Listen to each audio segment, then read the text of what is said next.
Yes, sir. Yes, sir. Big salute to you, RKBB. Welcome, family. Glad to have you here, man. And of course, welcome to another episode of Bandog Talk with the Dog God. And we are on episode 31, man. And you know what, RKBB, I want to give a big shout out to you, man. I remember when you reached out to me on IG and you was like, "Hey, coach, I'd like to do an interview with you on my podcast." I don't know if you called it a podcast at that point, you know what I mean? But I remember when you reached out to me, family, and at that time, I didn't, I wasn't entertaining any of that at that moment, and I talked to my wife at that time. I was like, you know what, this young brother, he reached out to me, he asked, hey, if I wanted to go ahead and do a little interview on his podcast, right? And so my wife was like, yeah, do it. You know what I mean? Like, go ahead. You know what I mean? Like, support the young brother, do it. So I want to give you a big salute, man. You um, definitely helped me,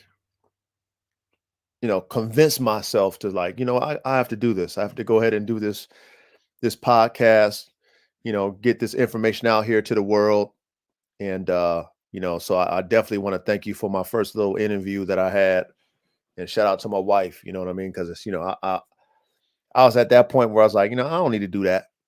You know what I mean? However, I'm grateful for you for that interview that I had with you, family. So big salute to you, man. I thank you for your support. And like I said, welcome to another episode of Band Dog Talk with the Dog God. We are on episode 31, man. 31 consecutive Thursdays that we are here gathered together, to talk these band dogs, to talk these performance dogs, to talk these working dogs. And I definitely feel that we doing something different than others out here in the dog talk communities.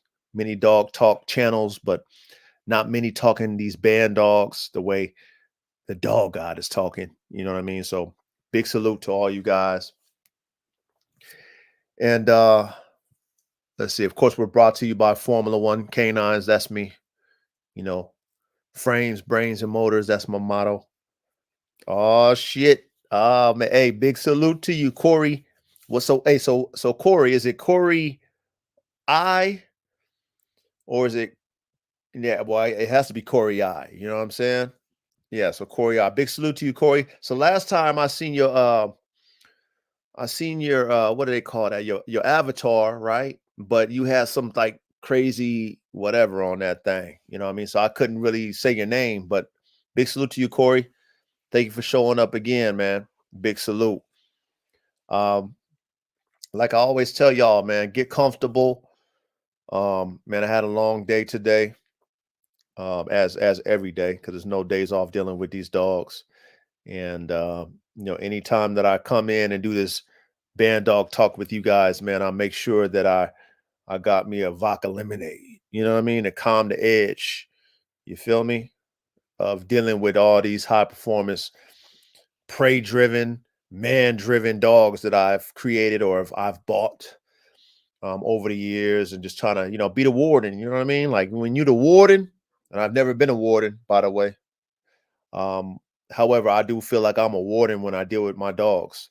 You got to have an even temperament, and I try my best, regardless of what I'm going through in my life, to have an even temperament because the dogs feel you.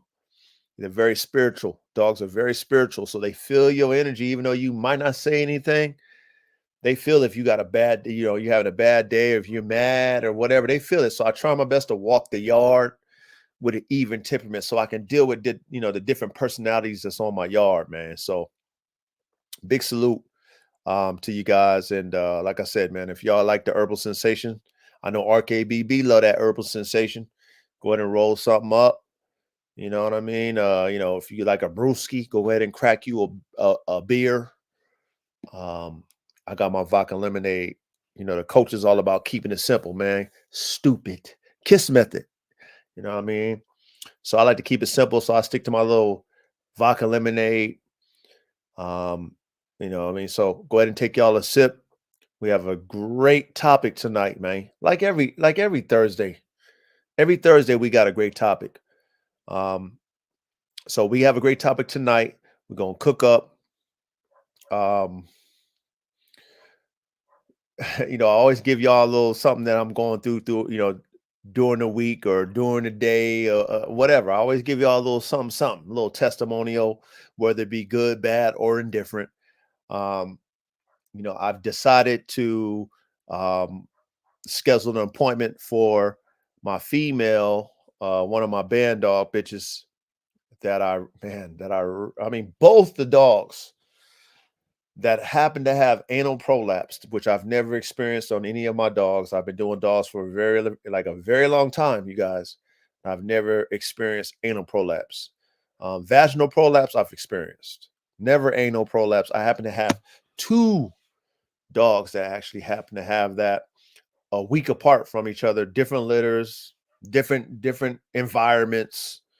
They weren't in the same pack, but two dogs that happen to have anal prolapse, which is just crazy. Like, could it be the dog food? Could it be that particular dog food that I was feeding them at that time?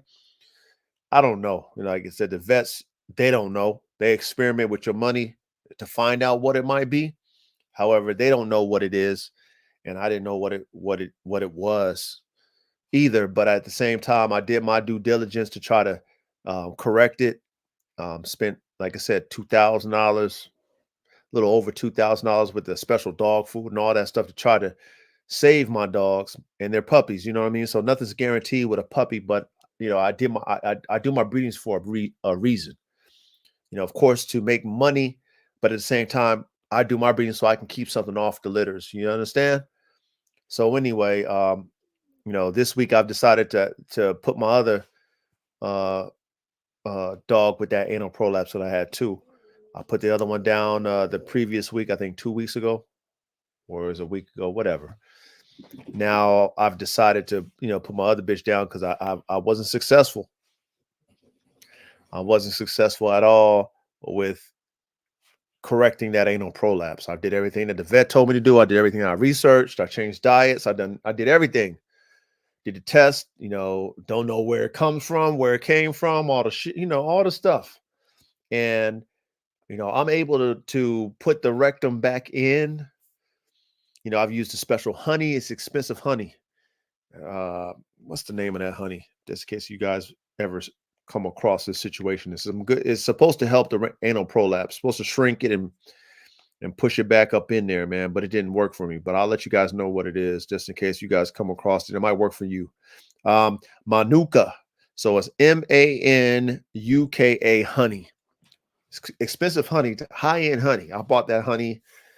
Was me and my wife was doing that, pushing the anus back in, all the stuff, but to no avail. So it saddens me again to have to put down another dog. So I have an appointment to put her down next Wednesday, man. So it hurts.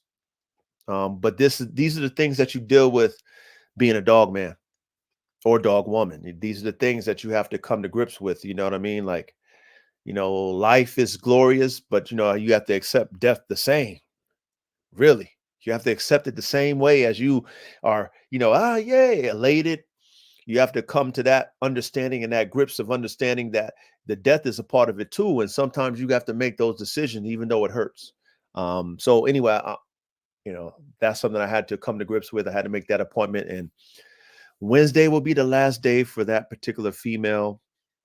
And like I said to y'all, it hurts, man. It hurts because she and he was totally different breeds, totally different litters. Both of them was a part of my future, and both of them was top tier, like top tier.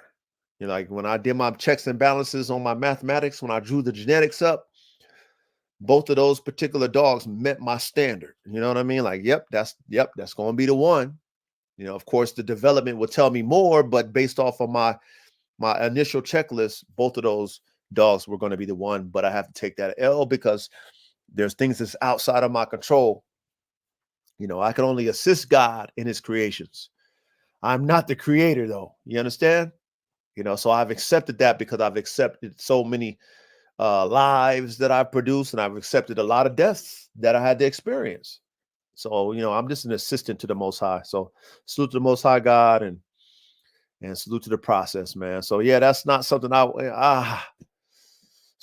something I want to do, but it's something that it has to be done. I done did all I can do, man. So just another lesson in my dog man career, man. You know what I mean? A loss and a lesson, man. Sometime you win, sometime you lose, and sometime you learn, which is pretty much the same thing. A loss is a learning lesson. You understand? So I'm learning in this loss. So that's something that happened this week. Other than that, um, I told y'all the previous week I had a little situation with the pack where the pack pretty much jumped the pack leader and did her some damage. Um, so I had to go ahead and staple her up. I have her on some antibiotics, so she's still in her healing stage. Mentally, she's still herself. She hasn't changed. I'm just trying to make sure I get that wound under control, man. So that's what I'm doing with her. Still, so far so good. Just hoping that big ass wound that they did to her heals quickly, so I can get her transitioned out of the injured reserve. I call it the injured reserve, man. Um, so okay, so what you say, Corey?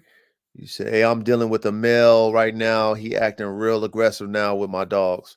Yeah, yes. I've done dealt with all that. Um, like I said, that's a tightrope. That's a tightrope. You can, as long as you're there, Corey, to manage the energy that's going on in that environment with the other dogs, with that particular male, it's best that if you're not there to keep them separate. Because if you're not there and something happens where you can't come and intervene, you might take some L's. Because um,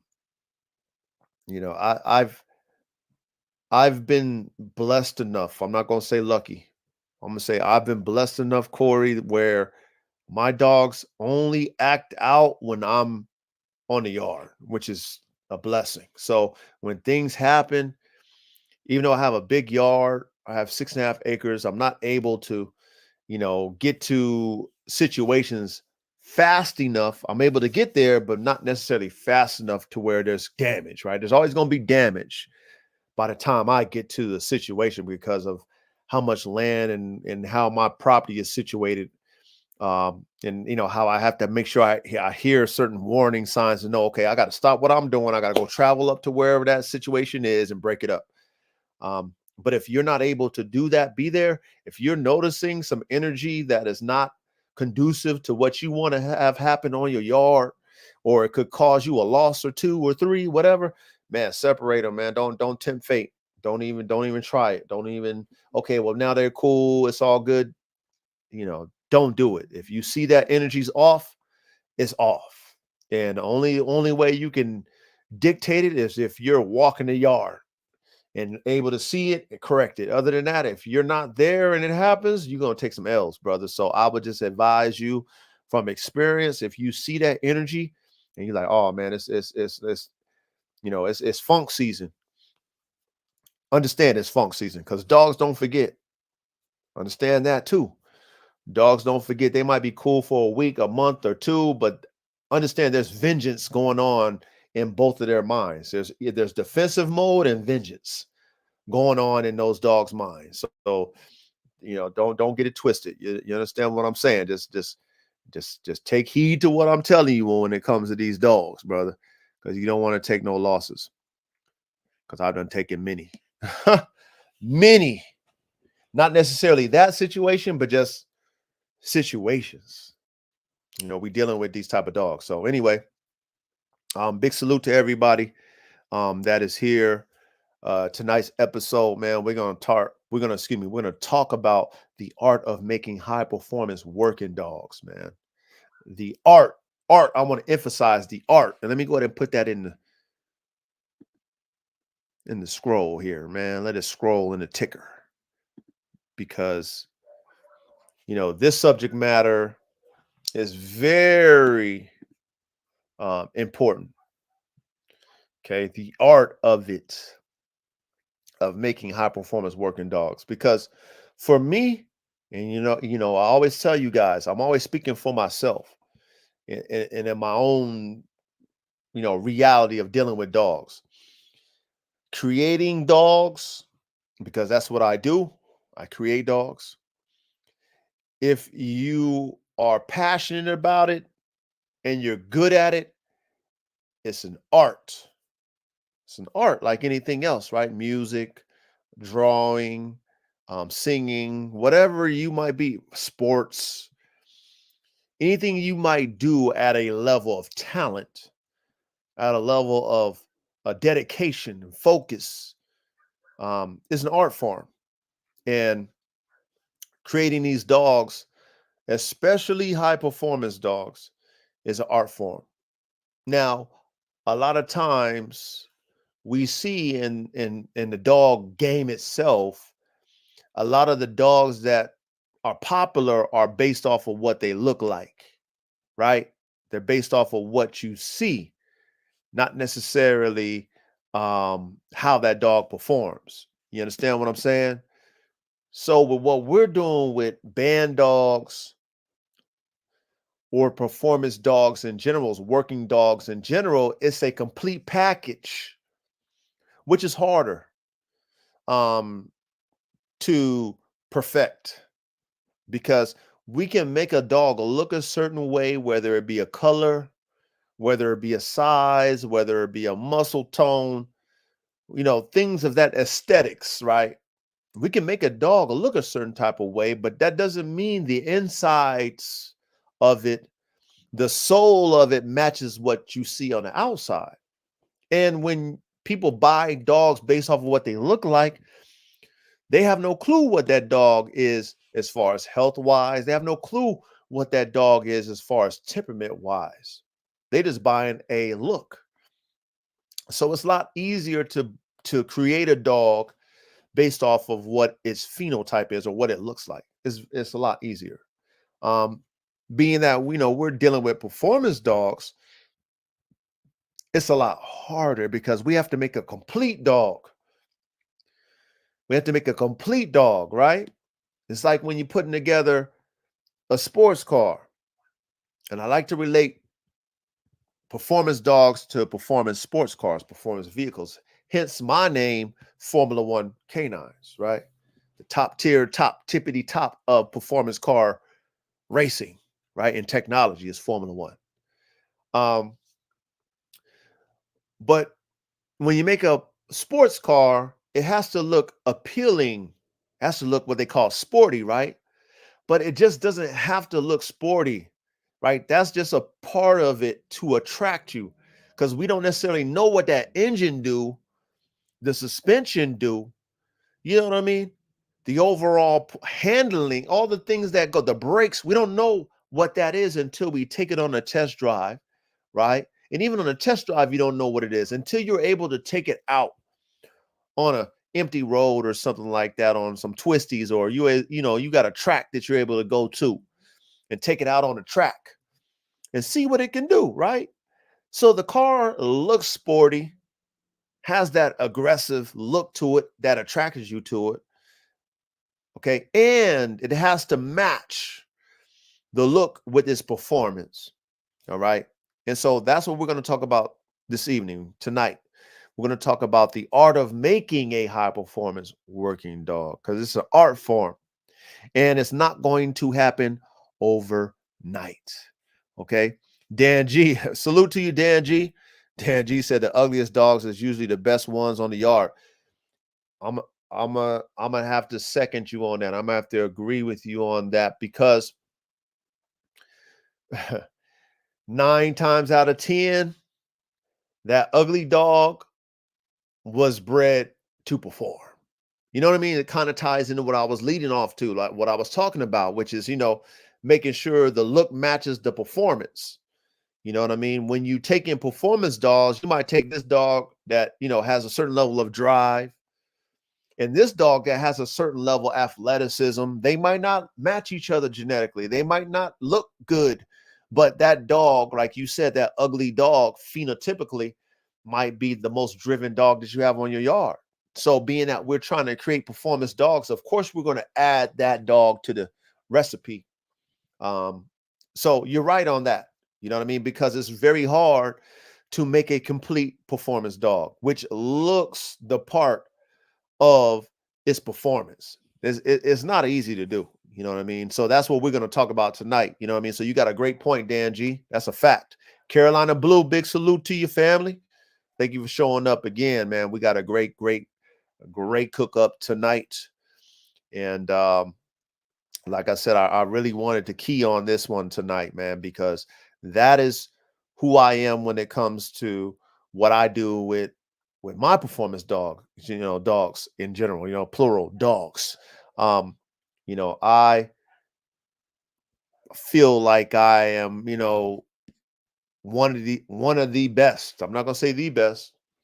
One of the best at knowing how to create a complete high performance working dog, because I'm looking at everything when I'm cooking in the lab, you guys, like when I'm drawing up my recipes for these dogs, I'm looking for the complete package. Do I always get it? No, nobody always gets it.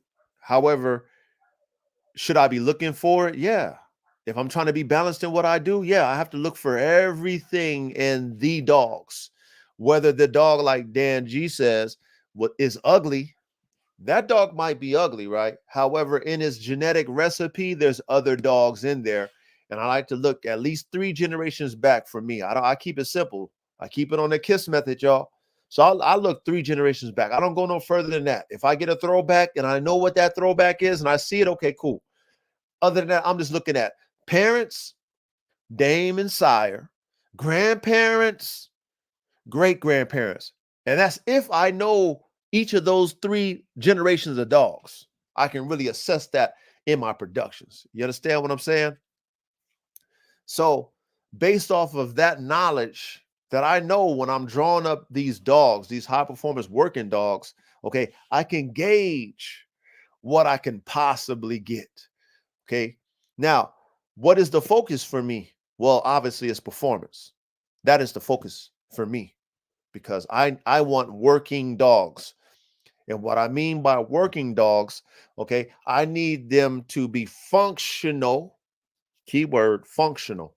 I need them to have their own, their own thought process, which is canine awareness. I need them to have their own canine awareness. Okay. And then I need them to have drive. I need them to be driven to do something that I tell them to do. Okay. Now, the look part of it for me is extra credit.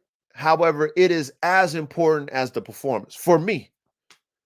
For me. Now, not everybody thinks this way, but I do because it's an art for me, right? When I do my art, whatever, if I'm drawing something, whether it be abstract or whatever have you, right? I wanted to appeal to the audience who like art. I needed to have appeal. 9 times out of 10, like Dan G said, excuse me, Dan, I'm sorry for messing up your name, Dan.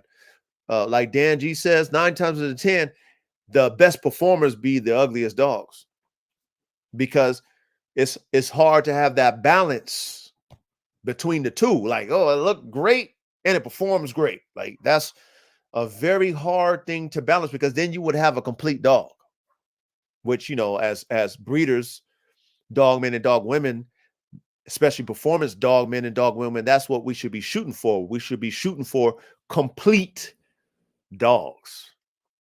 Now, does it always happen? No. Still, should we shoot for it? Yes. Now, does it take a skill like any other profession? If you're good at it, does it take a skill set? Yeah, it takes a skill set. How do you learn this skill set?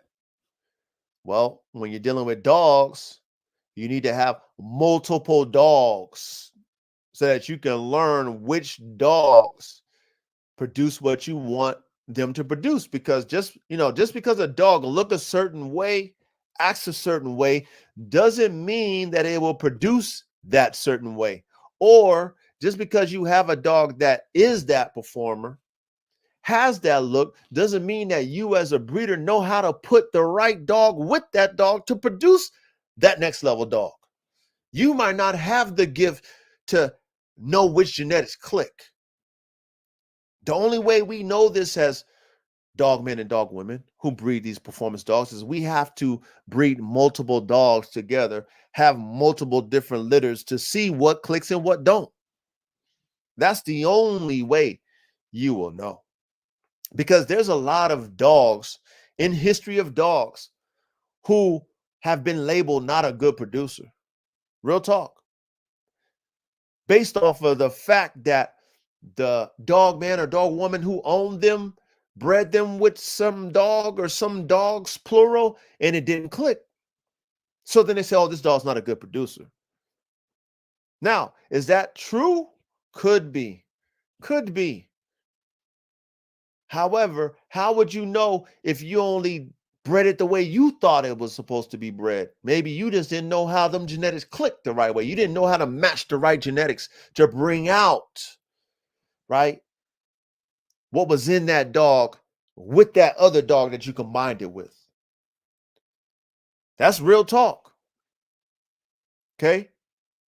Now, if you're in it like I'm in it, to be able to produce, okay, the ultimate high performance working dog, you have to have multiple different type of females, multiple different type of males, and you have to experiment with them. Not every dog will click. I don't care if they're two top tier dogs. That don't mean that their genetics will click. I mean, that's real. You would think it would be as elementary as that, right? You would really think that until you do it and you find out like, oh, this didn't click.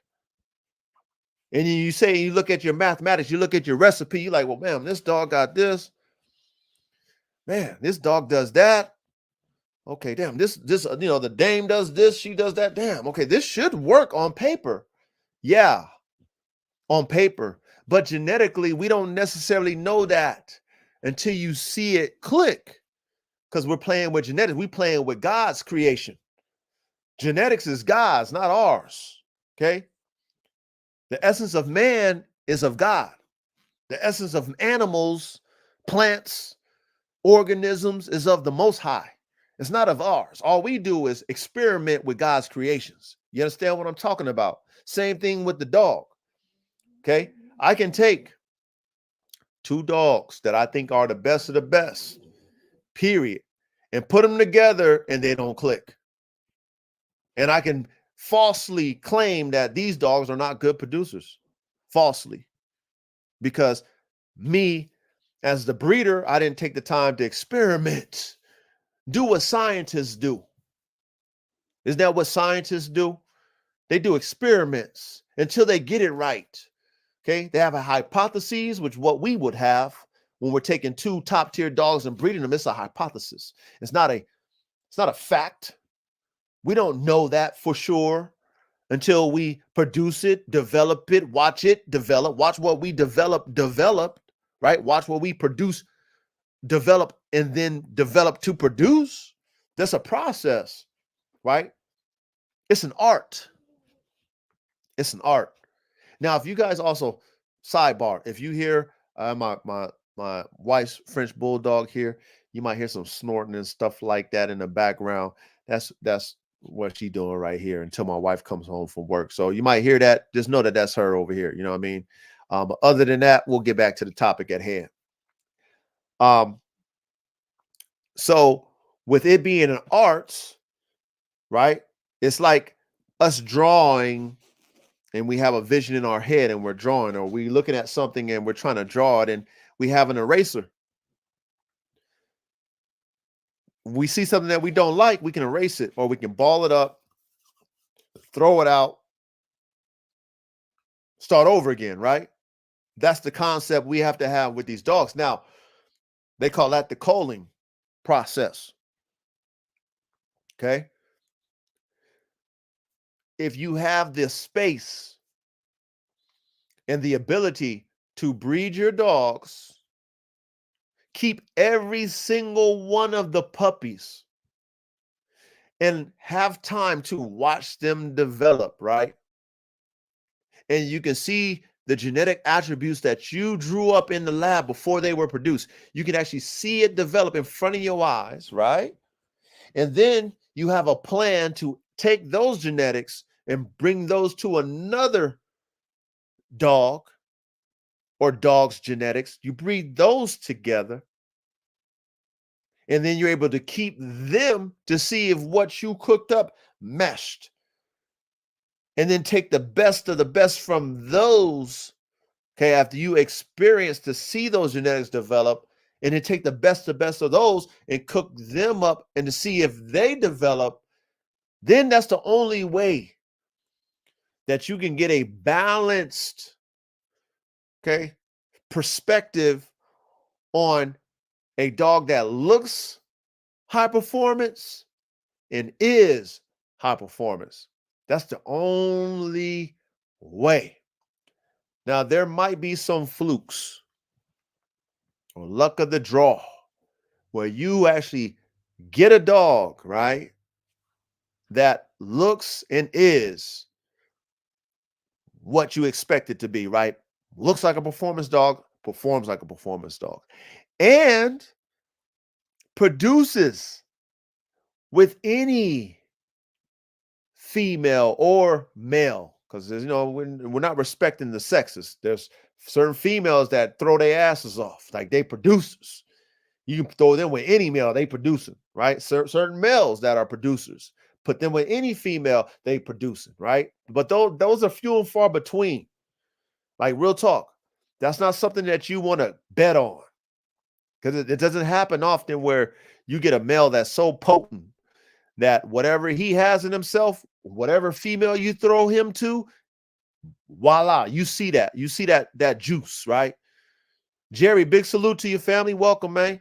Welcome back, man. We cooking as you see on the ticker right there, man. We talking about the art of making high performance working dogs, man. We cooking tonight, so pay attention. I hope you're taking notes. So it's like I said, it's very rare, y'all, that you get a female or a male that has such strong genetics that whatever you put them into, they're throwing themselves. And what I mean by throwing themselves physically, phenotypically, and genotypically. They're throwing their physical attributes, their mental attributes, their drive attributes, and they're throwing their actual look, right? Very few though. Don't, like I said, don't bet on that. Okay. Most of the time, we're going to have a plan where if you do a breeding, okay, you have to keep the puppies. You have to keep them so that you can assess and analyze each and every puppy to pick the right ones. I'm going to say plural, because not every puppy is the same. Period. Just like you and your brothers and sisters. Y'all ain't the same unless you twins. And even twins have variations. Okay. So not every dog is the same. So we need to keep all of them, assess them based off of your genetic lab notes when you first drew them up. And then you document what you need to see or what you don't need to see. Like, I don't like that. I don't like this. Oh, this one don't work. Oh, I like this, but I'm missing that. Okay. Okay. I like this, but I'm missing that. Okay. So then you're like, damn, okay, these two have what I like, they have what I need based off of what I drew up, but one or the other don't have what the other one doesn't have. Like, you know what I mean? So I need to keep both. Both of these are going to be something I'm going to use in my program for the future. Okay. This is how it becomes an art, right? You're seeing your tools, your genetic tools, right? Your genetic herbs and spices that you're going to experiment with to create that ultimate high performance working dog that has the sex appeal when you see it. Okay. When you see like, ooh, like you see a sports car, right? You see a Hellcat, you see a Ferrari, you see a Lamborghini, you see a Formula One race car, you see a MotoGP race bike. When you see, you like, ooh, that's fast. Ooh, you see a drag car. Ooh, that's fast. Right? It has to have that appeal. Not only does it have to have the appeal, when you start that damn, you start it up, it's got to sound like it's going to do something. You turn that dog on, it's got, ooh, that boy, ooh, that dog is hot. Ooh, that dog is ready. And then when you let the dog go, it's got to perform to its maximum. Okay?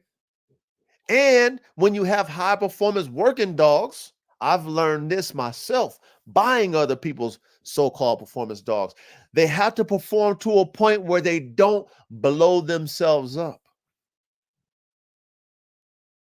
Now, that's heavy on the breeder, putting the right organs, see the insides in that dog, making sure that it has big lungs. If you want it to last very long, have longevity and stamina, it needs to have a long rib cage like a greyhound. You need to have big lung capacity. It needs to have a big heart if you want it to be able to last long. Okay, what I mean by last long, stamina, right? To be able to take that pressure of work and be able to last, right? Not gas out. Okay. That's what we have to think about putting these dogs together. Which dogs am I putting together that have that type of lung capacity? Because I need stamina in my working dog. I don't need no, quick bursting and it gas out. I don't need that. I mean, that's what I'm saying. Like, if you're trying to make the ultimate performance dogs, you have to think like this. Right? That needs to be in your lab notes before you decide to do a breeding. Like, okay, does this family of dogs from the mom to the grandmom to the great grandmom, we're going 3 generations now. The mom, great grandmom, great great grandmom, the dad, great granddad, great granddad. Is there proof of dogs that have stamina in these 3 generations, top and bottom, right? If you see that, then there's a higher chance for us to get them type of dogs that have the lung capacity to be able to last. Okay, so boom, we checking that off on our list. Check. That's checked off. Now with me, I spoke on this before on previous episodes. If y'all go back, y'all can see it. We talked about the frames, brains, and motors. That's my theme as Formula One Canine. That's me. I put my dogs together based off of that theme. Frames, best. Functional frames. Brains, intelligence, self-awareness type dogs, right? Even though I can instill lessons in this dog, I want that dog to have its own mind. So brains and motors, I need all drives. I need man drive, working drive, food drive, defensive drive. I need every drive in my dogs, okay? That's the motor. I want my dog to be well-rounded, multifaceted. Now, that's a lofty goal for me as a breeder. That's a hard goal to attain as a breeder. You know what I mean? Like, to make a complete dog, is that even possible? So for me, my goal as an artist is high.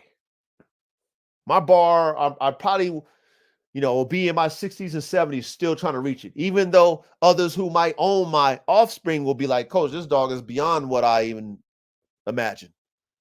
This dog can do way more than what I expected. Well, salute that dog can do that for you. I'm glad.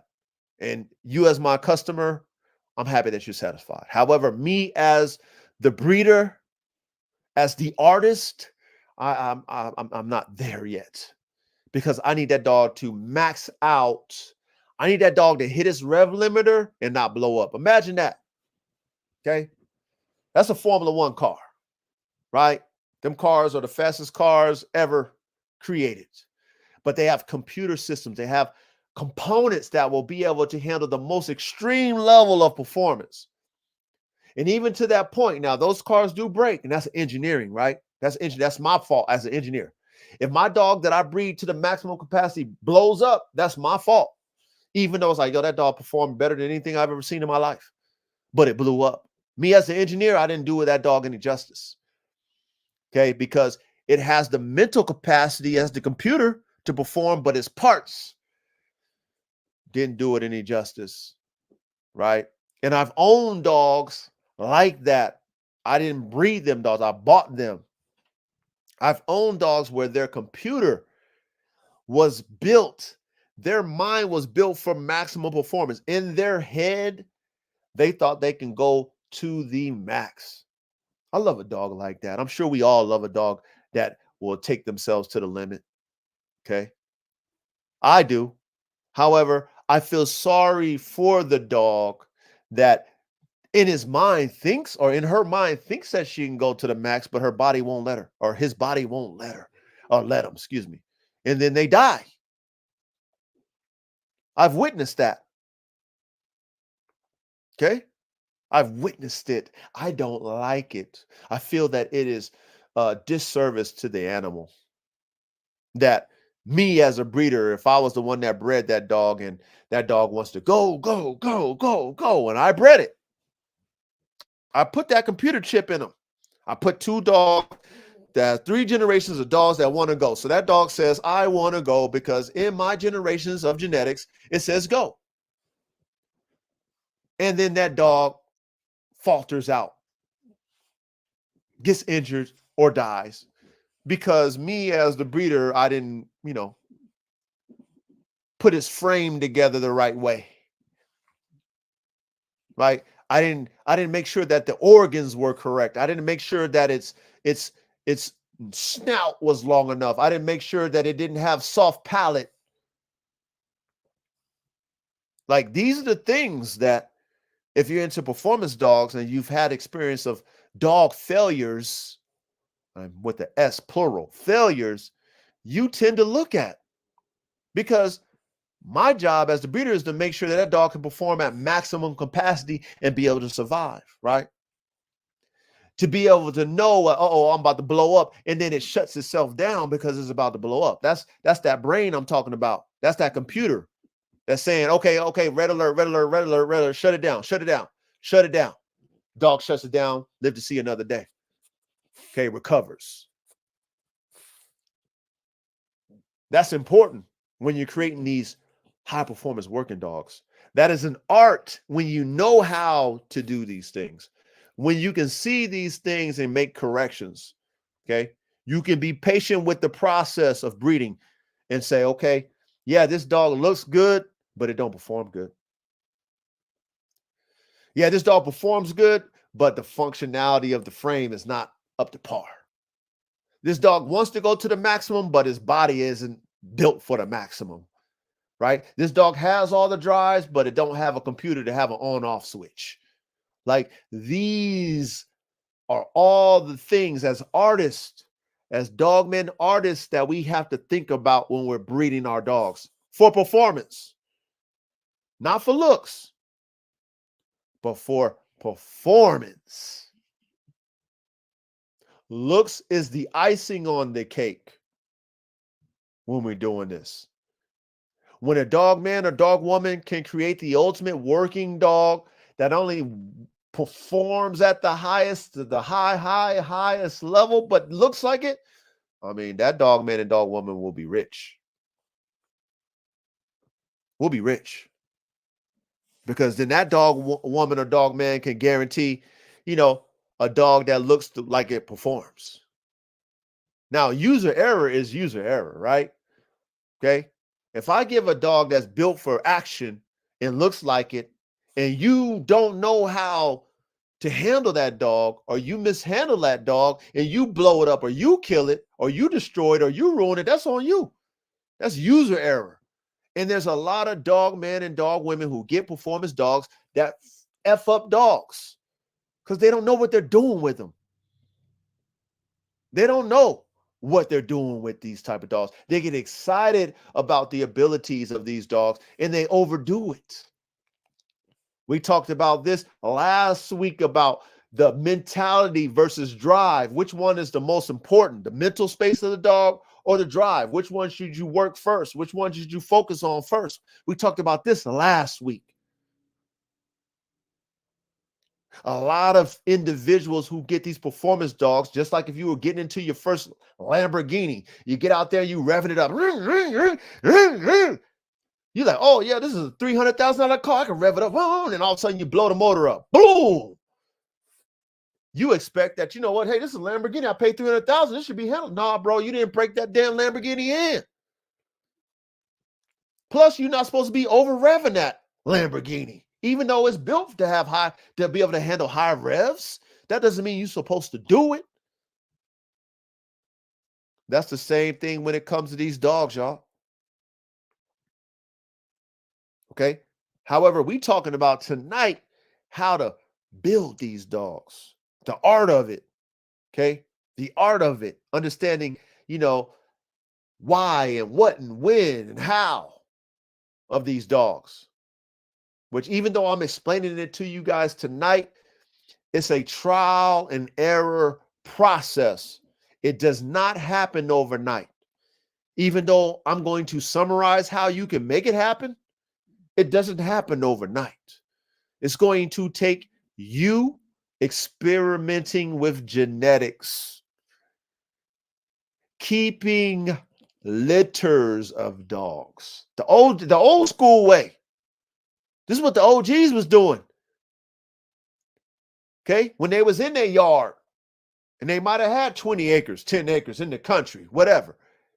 And they was doing breeds for themselves, not to sell, right? They weren't selling shit. They was just, had 2 dogs, 3 dogs, whatever, 4 dogs, 104, however many dogs they had, they was breeding dogs together. They was keeping dogs, and just by default of keeping litters, they were seeing which dogs were the best. And then based off of that, they were breeding selectively, because that's called selective breeding, which dogs were the best for the performance that they were looking for. And they would breed those together and they keep those litters, keep the best out of those. Boom. And all of a sudden, whoa, wow, I got the best of the best. I got the formula. But it's not going to happen without that process that I'm explaining to you guys right now. Doing breedings, keeping litters. Oh, yes, a lot of money. Oh, yes, it's a lot of work. Oh, yes, it's a lot of time. However, that's the only way you're going to get to the best of the best when it comes to performance dogs. It has nothing to do with the dog's pedigree. Not breeding performance dogs. Has everything to do with the dogs. And then not only the dogs, you as a breeder having the eye and the understanding mathematically, genetically, how to match the dogs together. If you don't understand that philosophy, that concept, you're going to strike out every time. Now, how do we test these dogs? How do we test them? There's so many different levels of drive. How do you test those drives? Now, one thing that you will understand when you have multiple dogs, and then not only that, you have them in pack environments. And I've already told you guys about how I do my pack environments. I'm always the referee in my pack environments. Okay. If I have them living together without me refereeing, I have, let's say, 2 to 3 max in a pack. I've already told you why. All right. Now, when I'm on the yard and I'm there, the majority of my dogs comply with how I want them to act because they respect my discipline. Some dogs, they don't care. They're, like I mentioned before, I got dogs like Shaka. He don't care. He don't feel pain. So I can discipline him all I want. He understands what discipline is. In his mind, he knows I'm not happy, but he can take the pain. So for him, it's like, okay, I could take it. But if I really want something, my drive is so just on that I want it. Okay, so him, others, a couple other of my dogs, I know that I can't let them test each other. What I mean by test each other is dogs follow the leader. They play follow the leader. They do. So if a certain dog is chasing after something, whether it be a squirrel, whether it be this, they all, they're going to follow that. They're going to follow that. They're going to they're going to compete for that squirrel, whatever it might be. Okay. So I use my pack of dogs as testers to see what drives them or who's the most athletic, you know what I'm saying? Who has the most stamina? I have a hill that I live on. I live on a mountain. I have an ATV that I use, you guys. And I chase my dogs up and down my hill. Now, what I do for my stamina test is I see how many times before they get to the point where they're like really gassed out, and they're like, let's say, instead of running, they're trotting, and then from trotting, they're walking up and down the hill. I do that as many times as they show me when they gas out. Okay. And based off of that, I can judge which one of my dogs, if I'm judging a litter, has the most stamina. Okay. I can test that, me personally. Okay. This dog gasses out. Boom.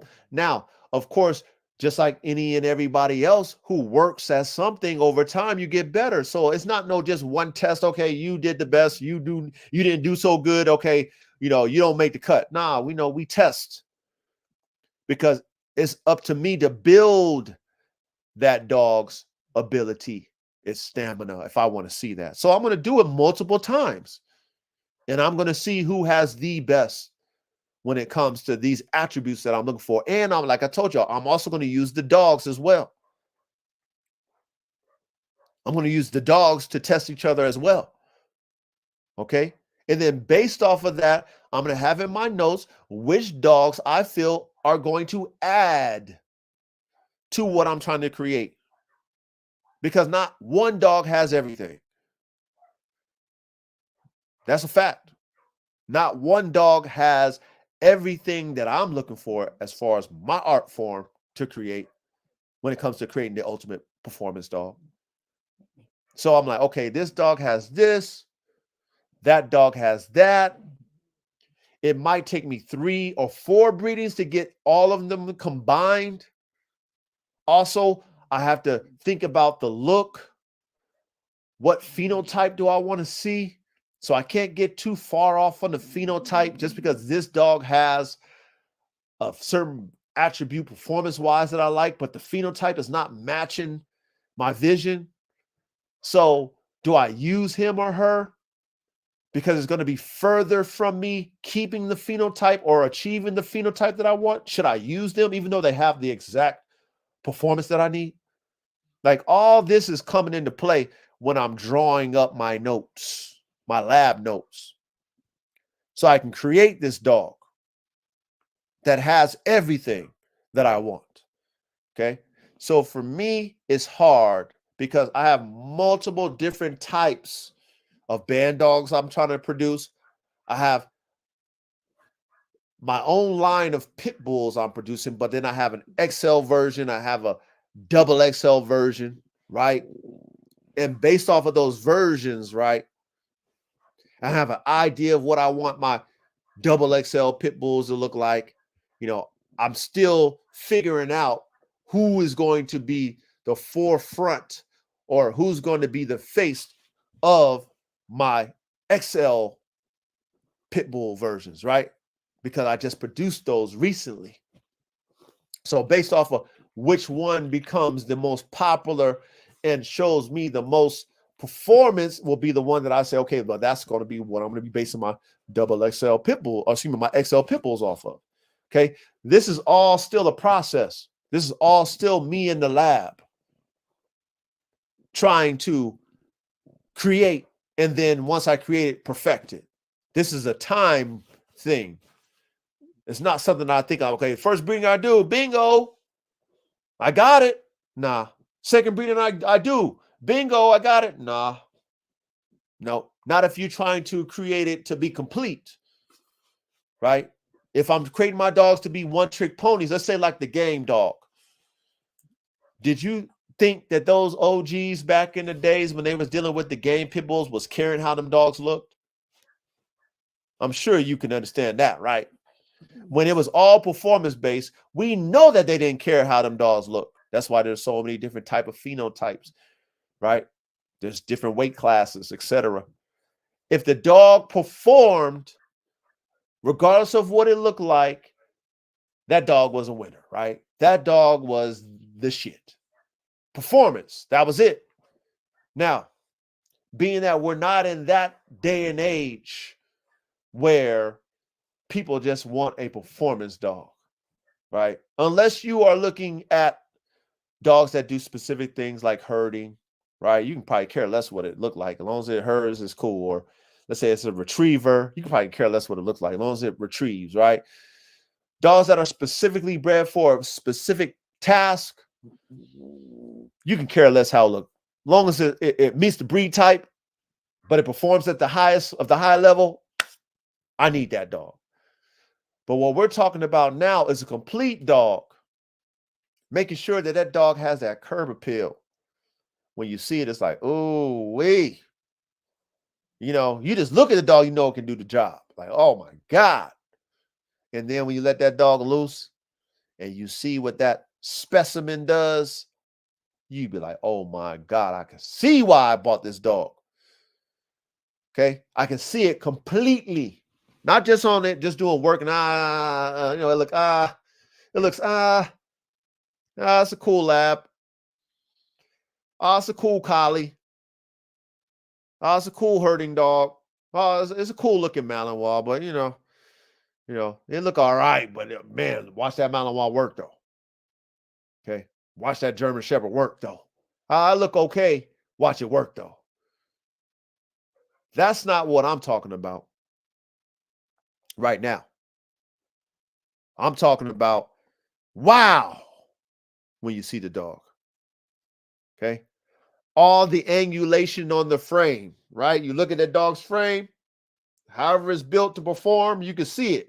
Deep rib cage, nice tuck, great angulations on the rear, nice thick rear, strong functional rear though. Nice thick, strong functional rear where it can push off. Might have a roach back depending on what you need it to have. You know what I mean? Like what type of performance it needs to have. You know, nice dense bone.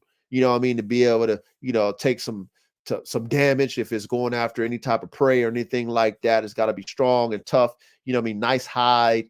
You know, nice mouth. Good nares, great nares where it can take in a lot of air. No soft palate. You're looking at all these things. You're assessing it like check, check, check, like you're doing a walk around on your sports car. You're like check, check, check, check, check, check, check. Functionally, oh wow, okay, everything on that body looks like it's functional. Okay, I like that. Now let me look at the sex appeal of that dog, right? Ooh, look at the muscle on it. Ooh, like you're looking at it. Ooh, like you seeing it like, oh, this is an attractive dog. It's attractive. It's attractive. Okay. You assessing its brain, its mentality. Does it have an on-off switch? Y'all always hear me talk about this. On-off switch. Royalty Methods. What's good with you, family? We cooking, man. You already know we cooking. So if you missed it, you already know. If you missed the early half, man, hit that rewind button, man, when we done and catch up. But we cooking tonight, man. So, we looking at that body, we looking at the angulation, all the stuff, the bone, the nares, the mouth, the teeth, you know what I mean? The rib cage, all these things we looking at because we're trying to see if what we see can perform. Then we talk about the mental space, the on-off switch, right? Even though it's a driven dog, even though when it wants to go, it can go.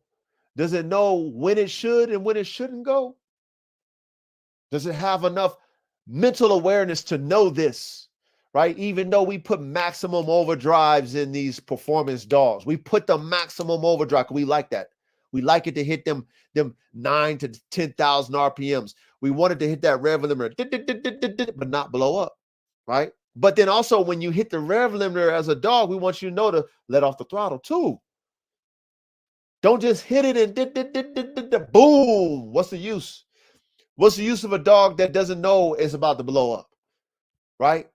So we need that brain of that dog, that temperament of that dog to have a balanced understanding of what it can, what it can, what it cannot do, what it should not do. We need to have that dog to have that awareness to understand that, right? We need to see that in the art.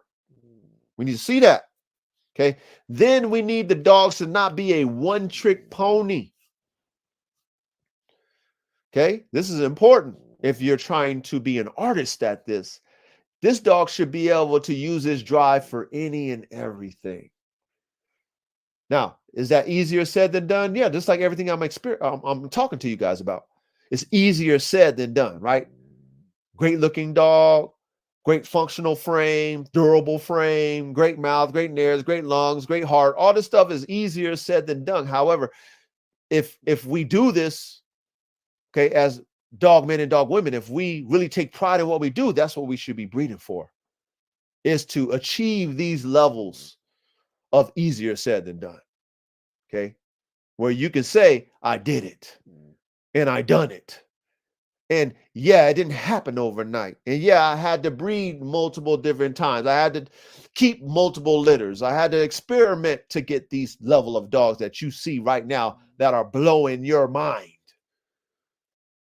And even as the artist who created them dogs that's blowing your mind, I still have to tweak and make them better because that's my job as a breeder of performance dogs, high performance dogs at that, is to make them better, because as we see, that's what they do with everything that we see on this planet that we live on, that it's created by man. Every year they're trying to make everything better.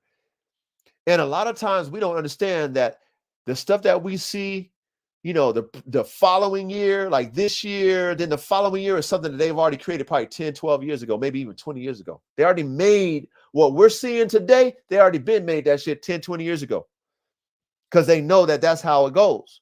When you're experimenting, you're always trying to be better. And then when you make something better than the last that you made, then you're a step ahead. But you're always doing that when you're a perfectionist, when it comes to your creations. You're always, so then you're just getting better and better and better. So you might improve on 20 different things from the previous year. You're not going to introduce all 20 of those things that you've perfected. No, you're going to just slow play. You're going to slow play the world, right? So me as a dog man, I might be sitting on, because I've been experimenting in the lab, perfecting my craft. I might be sitting on 12 or 13 dogs that are just blowing your mind. But the world might not be ready for that. The dog world might not be ready for it, because I might want too much for them dogs. So I might do what society does to us. I might slow play you. I might keep that in the background. You might not ever even hear that until I want to introduce it. Then when I introduce it, boom, and everybody's excited about it. Like, oh my God, oh, I can't believe there's a dog like that. Now I'm going to smack you in the head with a price tag. Because now you're seeing something that I've been perfecting for 10, 20 years, or however many years I've been doing, 5, 10 years, however many years I've been in the lab cooking up these dogs, assessing everything from the frame to the brain to the motor of the dogs, testing it, doing my own personal tests, letting the dogs test each other, and then saying, okay, boom, I got it. There's a piece. I got that piece. Okay, cool. Hey, the world ain't ready for it though. Okay, it's over their head. It's over their dog man, dog woman head. Right? What I got right now. It's over their head. Okay, they're not going to respect what I did and how much time and money that I invested in creating this stuff. They're not going to respect it. So I'm going to go ahead and keep it on the back burner. I'm going to, every now and then I might, splash a sprinkle of what I can possibly show them. Might show them a little bit here and a little bit there. Blow their mind. Right? This is the art of what I'm talking about, you guys, of making high performance working dogs. You have to have this thought process. And it's a process, key word, that is not going to happen overnight. Okay. You can't take shortcuts with genetics. Sorry. Doesn't happen that way. Any society that might have been high up, human society, been high up, been kings, okay, queens, etc. And they want to keep that level of genetics, so then they would inbreed, right? And that would work until they have faults. Then they will be in like a dilemma. What should we do? We're getting defects in our genetics.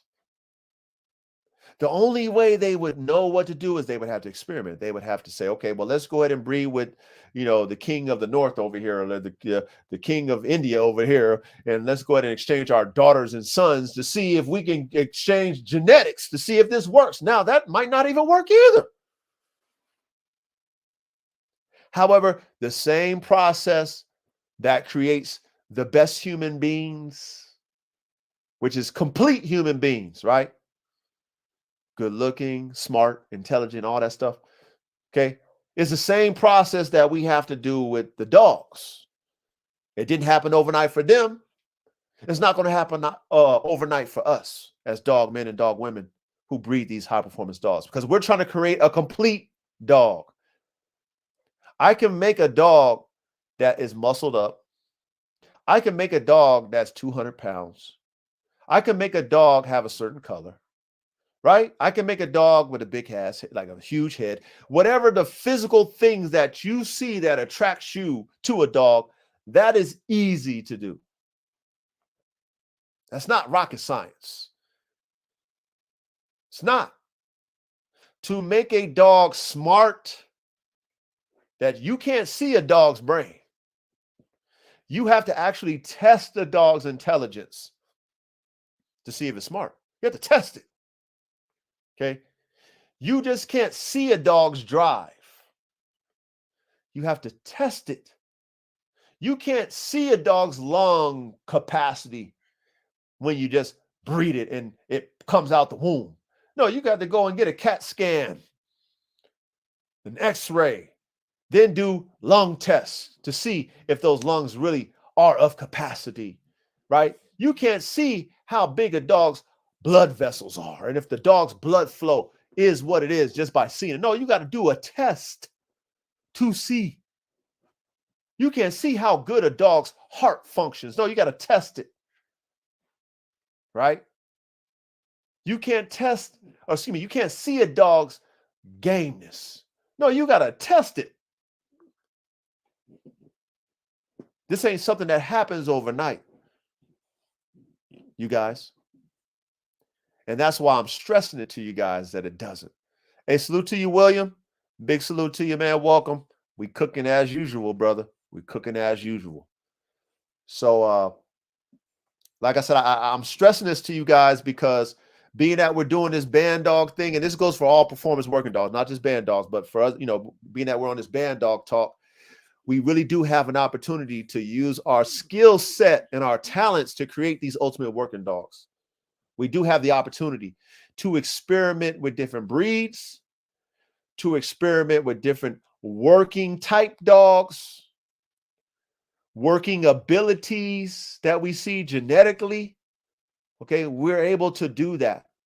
All right, because our goal is to create a Bandog, which is a description of a job title. It's not a breed. It's a job title. And to me, a Bandog should be the ultimate personal and property protection dog. It should be the ultimate. Not the biggest, not the heaviest, not the meanest, the ultimate. That means complete. That means complete. That means complete. Okay. Our palette, right? Our genetic palette is infinite. We have no parameters in this Bandog world. Okay. You have your foundation pieces, which is a mastiff and a bull breed, right? And we're going to salute to that, to the forefathers of this, of the Bandogs. We're going to give Swinford and the ones before him their forefather titles. They were using mastiff type dogs with bull breeds. So we're gonna keep that foundation. All right. However, you can add whatever else you want to add in there. There ain't no rules to this. As long as you got the foundation in there. Okay. As long as we have the foundation, there's no rules to this. The key to our success as Bandog breeders is to be breeding for performance. And if you want to make money, you have to have performance and looks, right? If it's a hobby, just, make the ugly dog like Dan G said. It can be the ugly dog. If that dog performs, it can be ugly. Who cares? Just like the game dogs. It can be ugly ass looking dog. It's a grand champion. But it's ugly. Who cares? But it's a grand champion. Who cares, right? But that's not going to get you the money in today's world, because we're not in that world anymore, where dogs can be one-trick ponies and it can look however it can look. But as long as it's winning, then bingo was his name. I'm getting top tier dollar for it. That's not the game we in right now. People like things that they see. People pay top tier money for what they see, not necessarily for what the dog does. Not in today's world. So us doing these band dogs, if we want to eat and make good money off of our band dogs, our creations, we have to make sure they look good too. They got to look sexy like the Ferrari. They got to look sexy like the Lamborghini, right? They gotta have that look if you want to make money, right? It has to be complete. It has to be something that you take as a work of art. All right. Now, is it going to be easy? No. No. You going to be able to do it out the gate? Your first couple breedings? No. No. The only way you can bump your head on that, because every now and then we do bump our heads, is if you buy into some breeders who already have done the work for you, to where what you have in your lab notes based off of the males and the females that you're going to use should get you closer to the end results. That is the only way you might be able to escape the long process of creating these ultimate working dogs that we talk about, high performance working dogs that look as well as they perform. 9 times out of 10, that's going to cost you.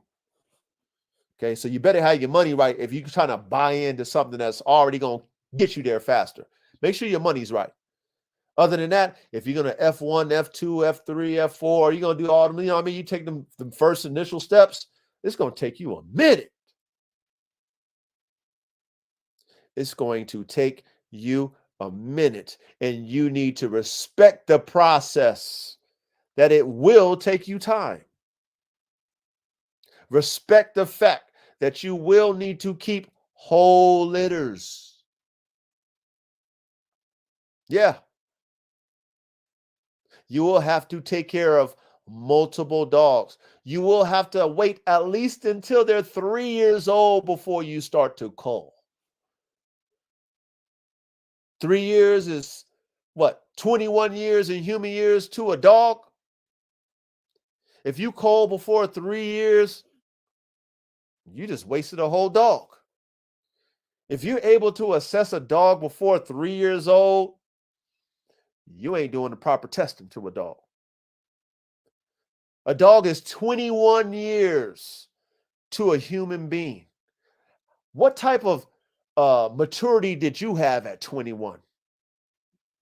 Real talk. Think about it. How mature mentally were you at 21?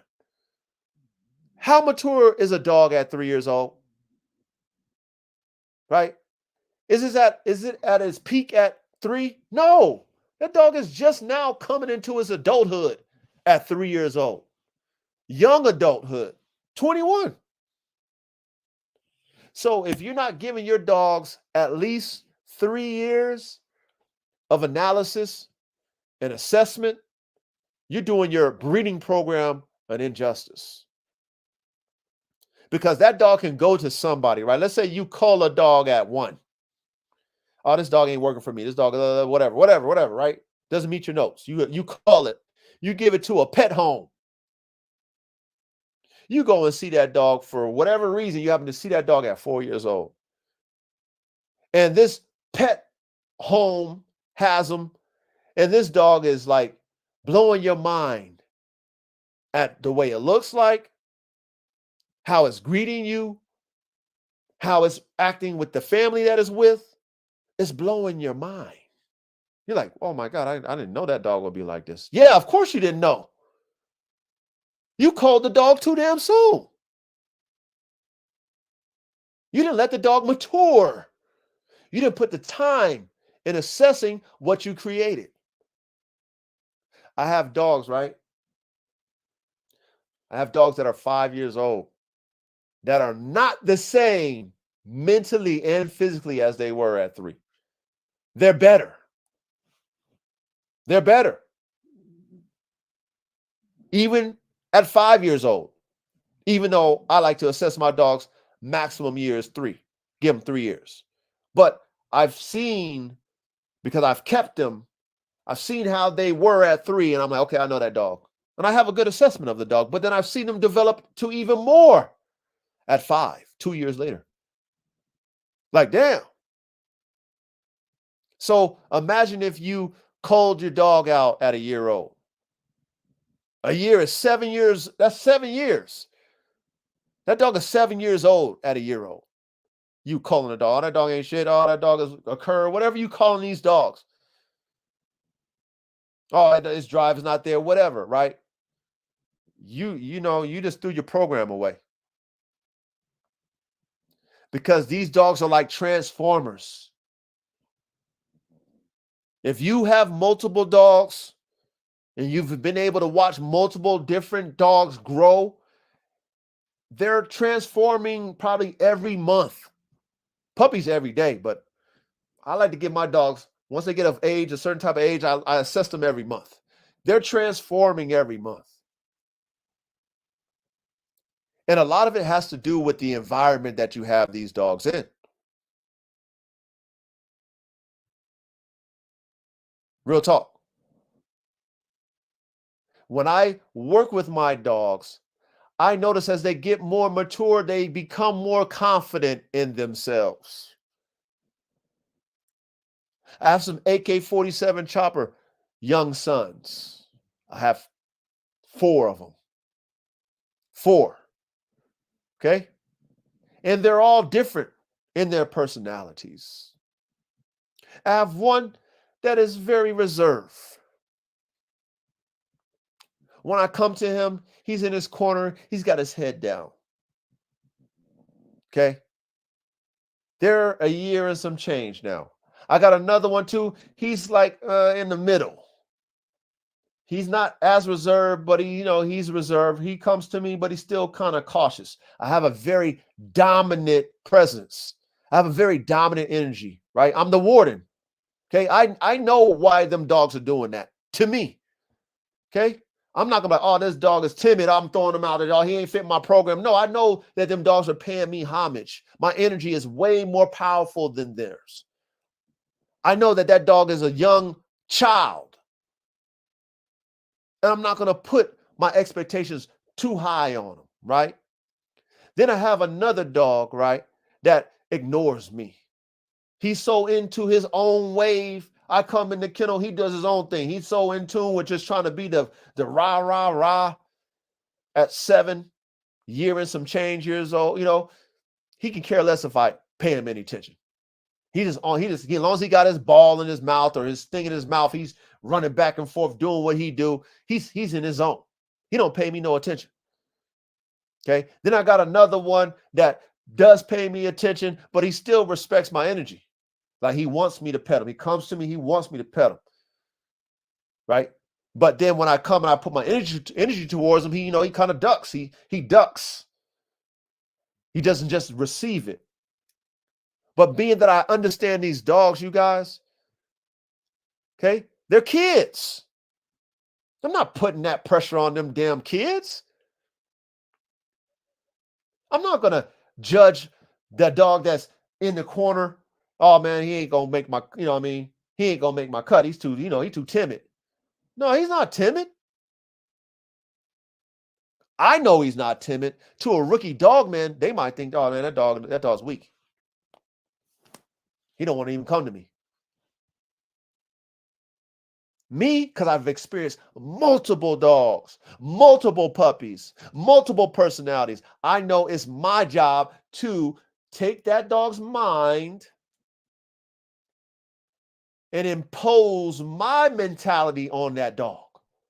So you know what I do with that dog? I go and I grab him. I look him in his eyes and I pet him. I put my energy on that dog. I pet him. I force my energy on him. I put my fingers in his ear because that's one thing I do with all my dogs. And he understands that he ain't got to be timid towards me. Now, what happens is too, with that same particular dog, that same particular AK-47 son, right?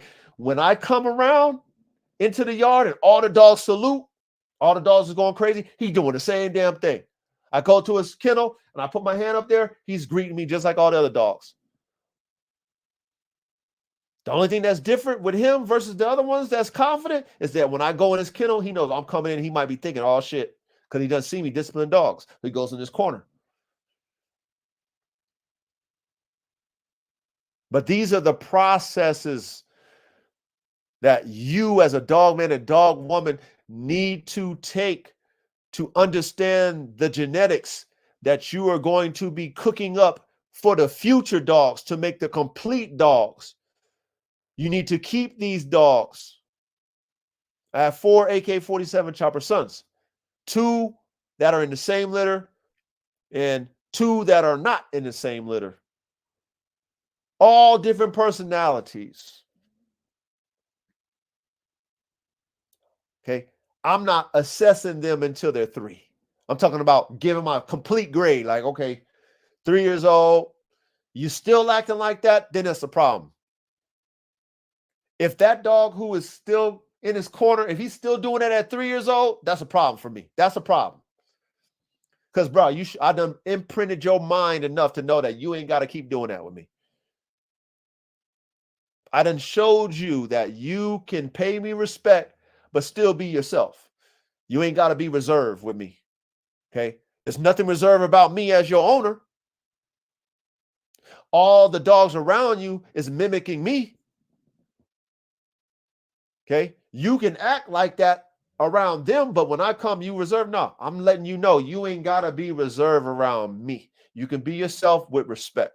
That's me teaching that dog that. I have to teach that dog. Now, if I'm teaching that dog and it doesn't get it, then I know that's a flaw. I don't want that. Okay? I need you to have your own mind. However, learn from the alpha. Learn from the alpha. Once you learn from the alpha, then shit, we got somewhere. I can use you in my program. You understand? So, hey, salute to you, Eli. What did Eli say? Let me put you up on here real quick, Eli. Okay, so Eli said, "What up, coach? Have you seen the opposite happen with dogs, where one becomes reserved as they get older?" I mean, I would say yes. To me, all dogs get reserved as they get older. To me, because it's like us as grown-ups, right? When we're younger, we're piss and vinegar. A lot of us who are alpha energy, we piss and vinegar. We doing things, extra credit. We're more daring. You know what I mean? Dogs are the same way. When they're younger, they have more tenacity, right? They might have extreme drive. As they get more mature, they grow out. To me, they grow out of it. You know what I mean? So all the dogs that I've had from a young age to a mature age, even to the point where they transition, I've always seen them calm down. They've always showed me a different energy. You know what I mean? The only one I would say, Eli, the only one that I've ever owned that was high drive from start to finish was my girl Buffy. We used to call her the silent assassin. Okay, that's Shaka's mom, that's Africa's mom, Holy Spirit's mom. Okay, that's my foundation bitch I produce, my pit bull bitch. That we call her the silent assassin for a reason. You know what I mean? And I had to keep her on lockdown her whole life, even to the point where, you know, like she was old and she had so much will to live that we had to put her down type stuff. Like that was the energy of her. Like only one dog that I've ever had that didn't turn down. Only one. And so I'm grateful that that is the case, you know, because for some reason she was just always wired to be on go to do what she had to do, even to the end. So most of my dogs, Eli, to answer your question, most of my dogs, they always calm down when they mature. They become more reserved. Yes, they become more reserved. They become more tolerable to the younger dogs. They accept the position of, if they were alpha at one point, they accept to back down. I've noticed that too from my dogs. They back down from the other ones who take their position, because then if you're an intelligent dog, you know when you meet your match. It's called self-preservation, right? You know, unless you create these game dogs that don't have any self-preservation, and I like a dog that has self-preservation. I don't breed my dogs to fight. I don't necessarily want my dogs to fight until they're dead. I don't need that in my dogs. I need my dogs to be smart. If they feel like they need to retreat, then retreat. You know what I mean? Like save yourself and live to fight another day. That's me. Okay. Now I do have dogs that don't think like that, like Shaka, like Holy Spirit, like AR-15. They rather take it on the sword. You know what I mean? They rather fall on their shield. Certain dogs have that mentality. But to answer your question, Eli, most of my dogs do become reserved at a more mature age. Duro Rico Bully Cat, what's good with your family? What's good with you, man? So anyway, doing these dogs, high performance dogs, is an art form that takes time. It takes money. It takes patience. It takes talent. Like you have to know what you're doing. You have to know what you're seeing. You have to know how to match genetics, not pedigree, genetic characteristics. We keep it simple over here, right? KISS method, genetic characteristics. And then when you see them, you have to experiment to see if they match, to see if they click.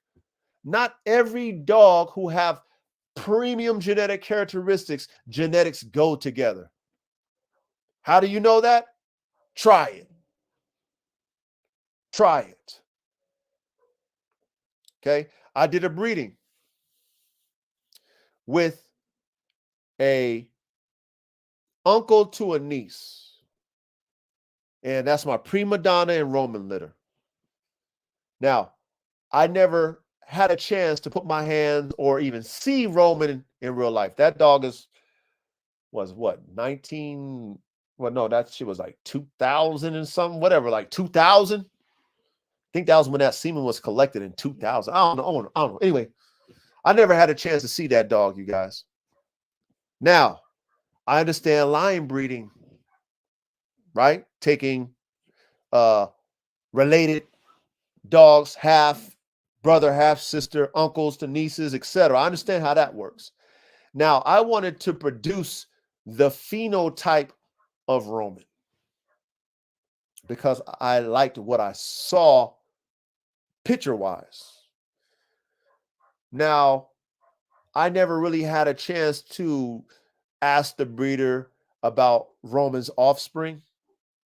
I just wanted the genetics for my lab because I liked Roman. And me as a dog man who liked to create dogs, I wanted to create something off of him.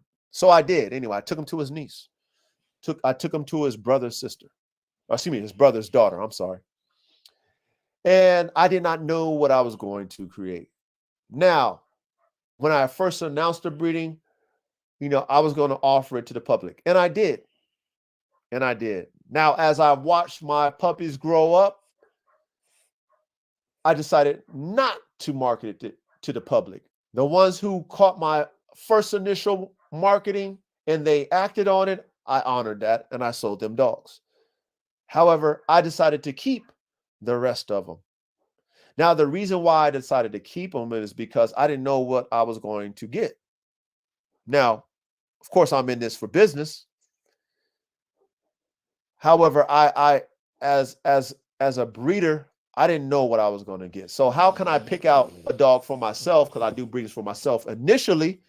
How do I pick out a dog that I've never seen? Like, I've never seen Roman.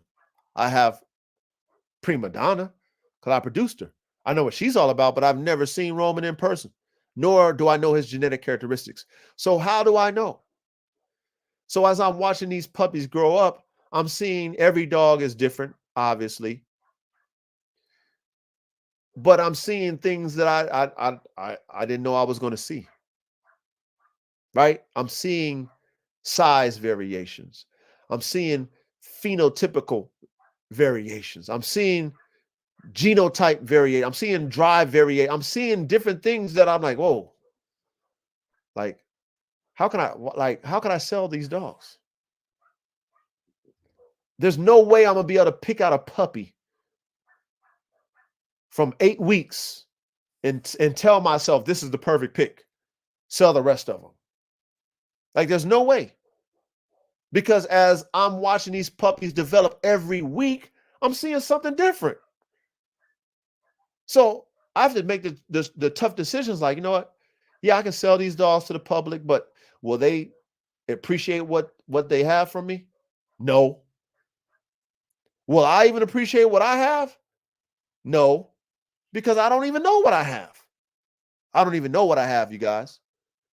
So me as a breeder, I decided to keep them. I'm keeping them. Okay.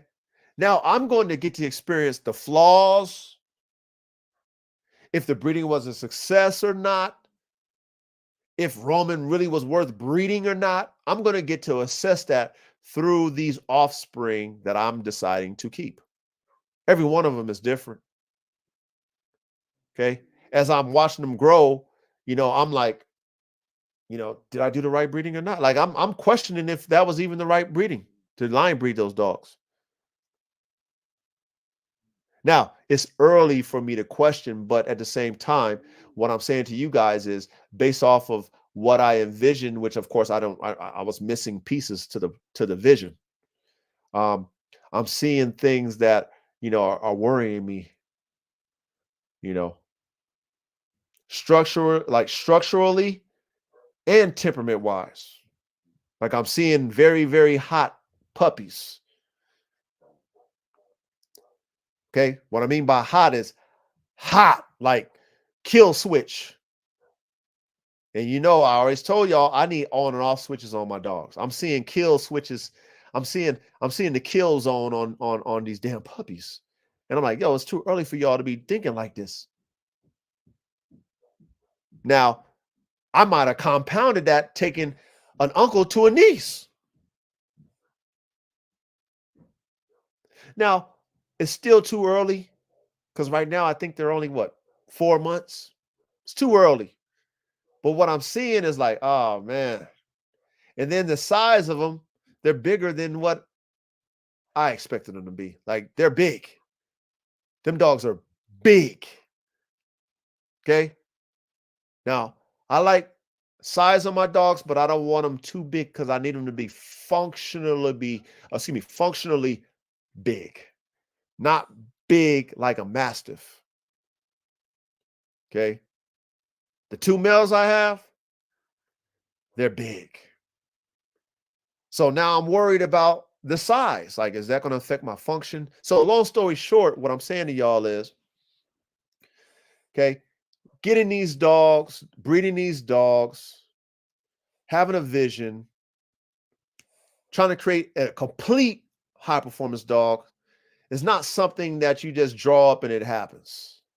It's something that has to develop in front of your eyes. It's something that you have to see to believe. You got to test it, give it enough time to develop, right? Because I can scrap that. Like seeing these dogs with that kill zone on them already. I'm already thinking like, oh man, these dogs ain't gonna have no on off switch. Like these dogs are gonna be liabilities, because I see them amongst the litter, amongst the pack I put them in. I see the damage that they doing. Like, oh, what are y'all doing? However, I haven't did my part in developing these puppies. Now, if I develop them and they're not off, they're still on kill. Matter of fact, they're getting worse. Then I got to cull them out my program. I have to, because I can't be breeding that.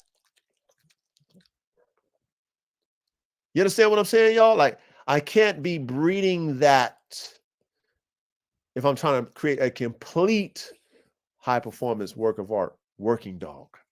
Because if I sell you that dog and you don't know how to handle it, and it just causes havoc amongst whatever is around, that is on me. Especially if I'm trying to be the best at what I do. Especially if I'm trying to be the best at what I do. Hold on, y'all. Let me let this dog out real quick. Hold on. All right, I'm back. So, I had to learn this because I've kept multiple litters. I've read multiple dogs. I've lucked out on certain breedings. I failed on certain breedings.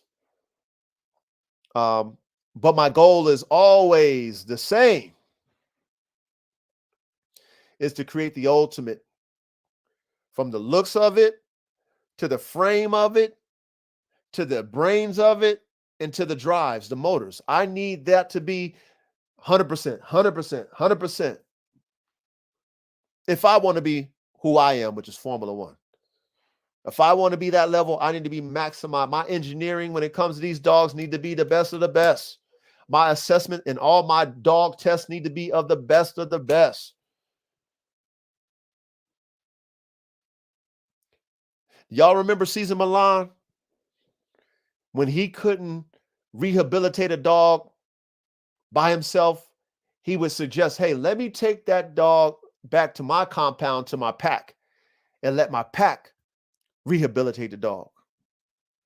Me having so many different type of working dogs and different type of personalities, my pack helps me test my dogs.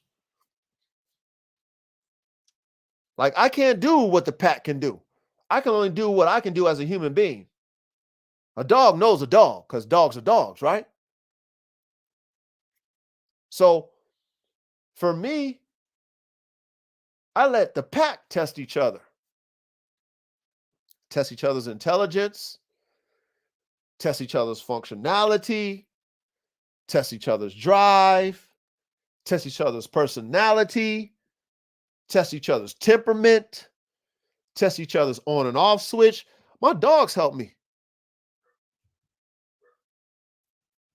And I have multiple dogs that do multiple different things.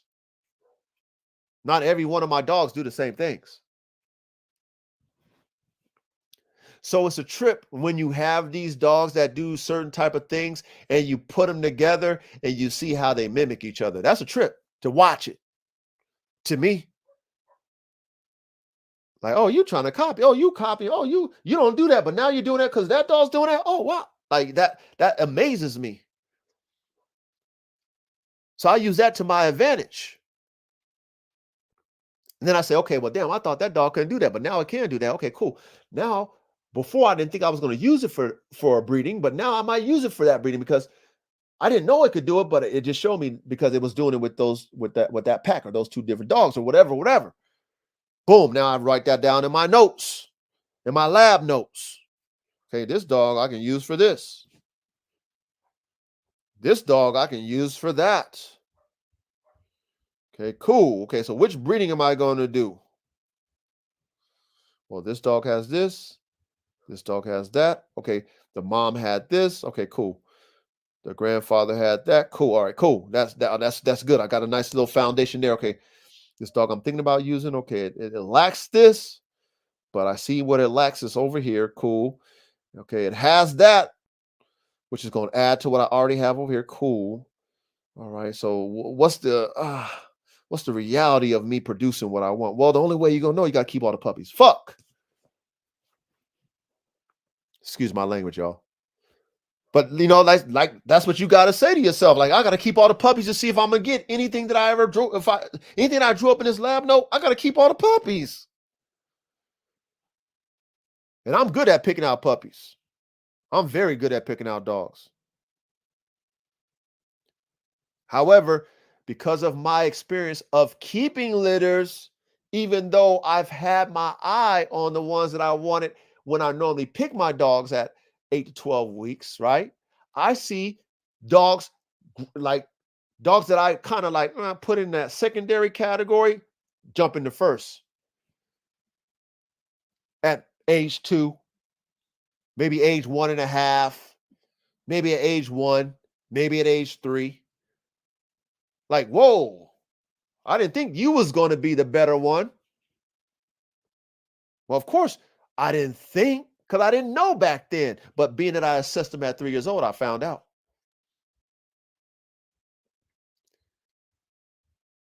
Me keeping that whole litter with Shaka, Jaws, Africa, Holy Spirit, Tiny, my pit bulls, keeping all of them.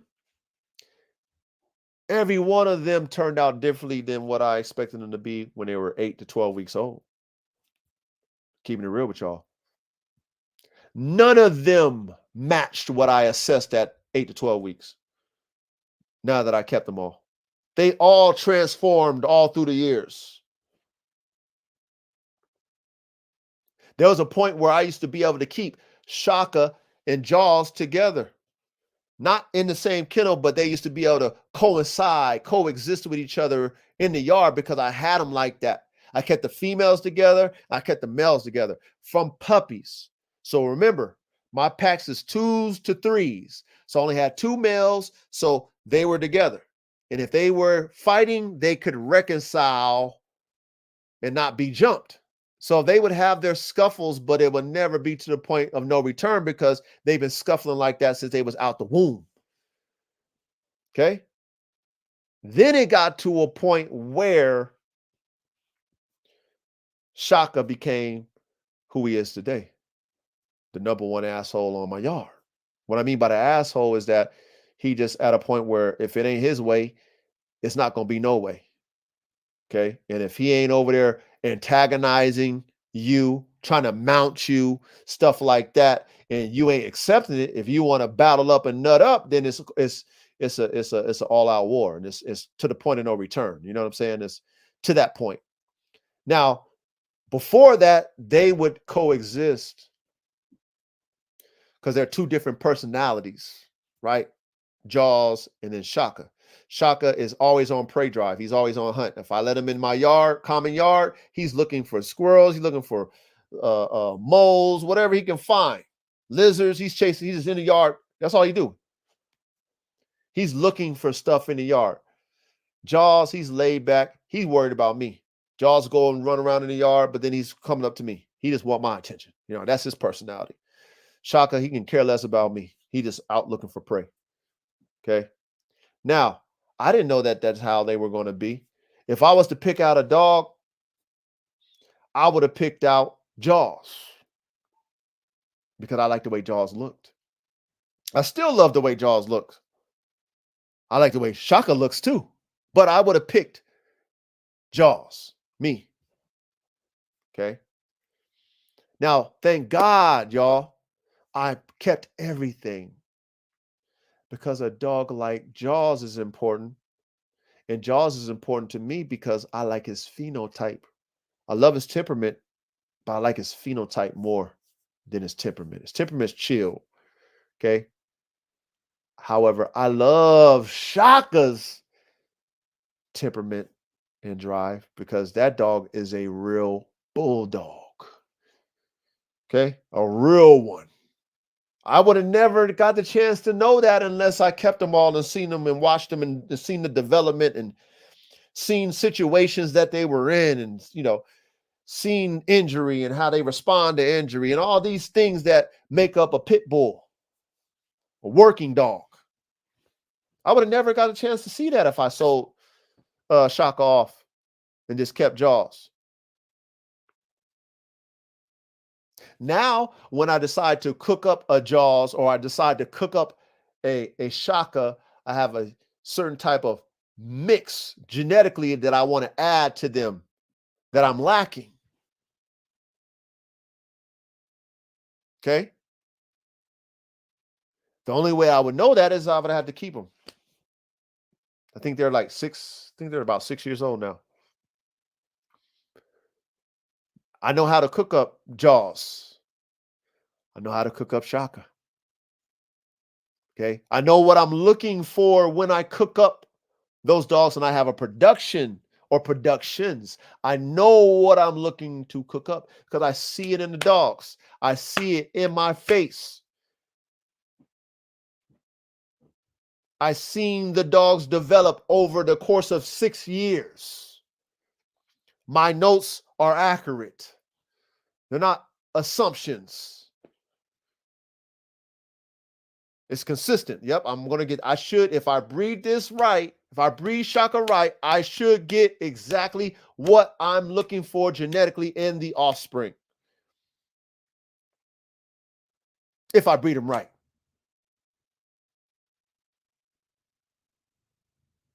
Okay. And I only bred Shaka, okay, that I actually have productions once. Okay. I still plan to breed him to one of AK-47 Chopper's daughters. Okay. Which is going to take AK-47 Chopper's genetics to even a higher height because the genetics I put in AK-47 is Shaka's sisters. Those are his offspring. Draca. Okay, I got a few bitches off them. Draca, Desire, Fire, Red, Peaches. I got a few, man. Okay, his AK-74 Bandog daughter, Nina 9, which is that bitch right there. The AK-74 Bandog Nina 9, his daughter Nina 9, that bitch ain't no joke. So I already put the motor transplant in AK already. Now, when I throw Shaka into the motor transplant AKs, which is his daughters, imagine that motor. Okay. So if Shaka is what he is now, imagine Shaka with the size of an AK and double the motor power. So I know my projections, right? I know my projections, but I have to be able to assess what I have before I cook it up. I can't just assume it like I did with the prima donna and Roman litter. That was an assumption because I only know one aspect of what I'm cooking. I know what I have. I know prima donna. I don't know the sire. I can only go off what the breeder tells me and what I see in a picture. I didn't get to put my hands on Roman. I didn't get to watch him and see his genetic attributes play out in front of me. Like, oh shit, I don't like that. Or I didn't get to breed him and see, oh, I don't like what you just produced. Or maybe you don't produce well. Or maybe I didn't get to do that. I'm experimenting with that. So I had to tell myself, as somebody who's I pride myself on trying to be a perfectionist at what I do. I'm an artist at this. I said, I got to keep these genetics. I don't know what I'm getting. I'm not liking certain things that I see in these damn puppies because I don't need no fucking liabilities.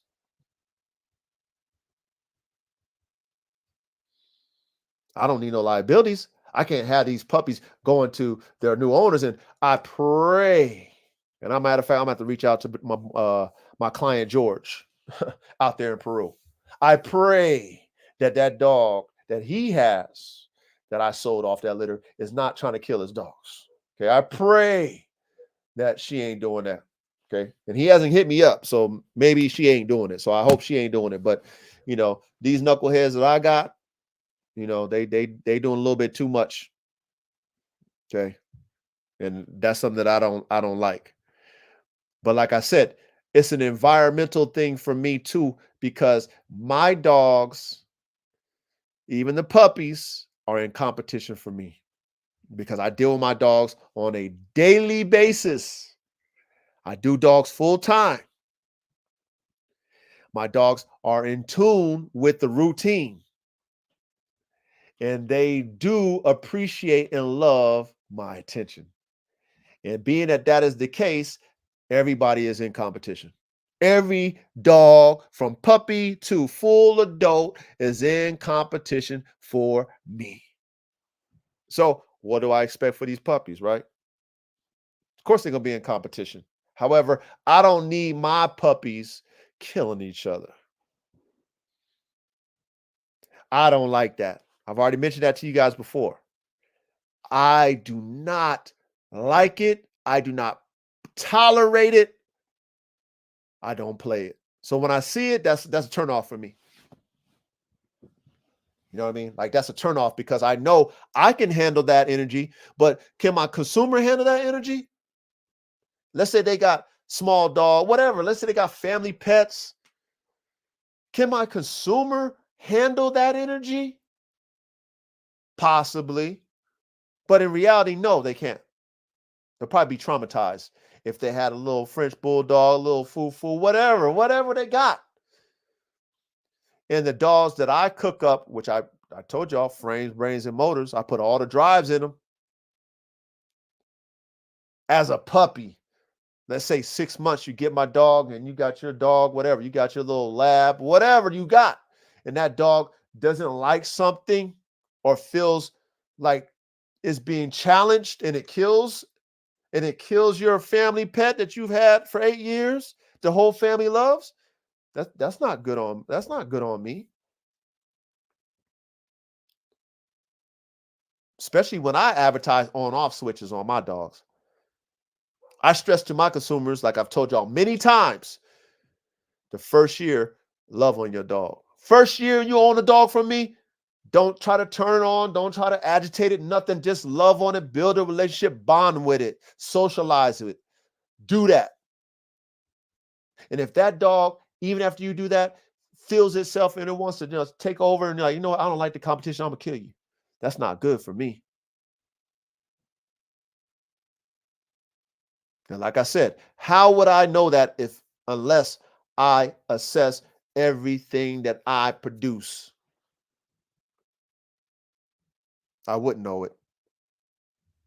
So make sure you guys think of all these things that we're talking about when it's time for you guys to, let's say if you're breeding dogs like I am, you want to create dogs, make sure you think of all these things that we talked about tonight. It's a lot of things that I mentioned. A lot of things that I reiterate over and over again because I want to get it into you guys' brain. Like these things are very important.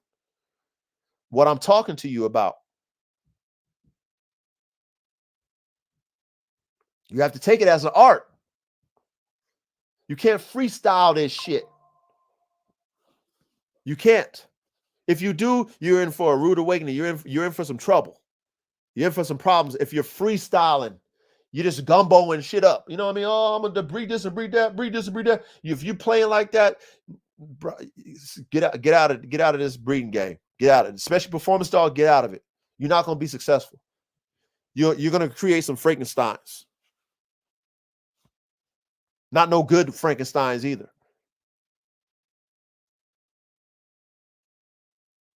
You have to be definite.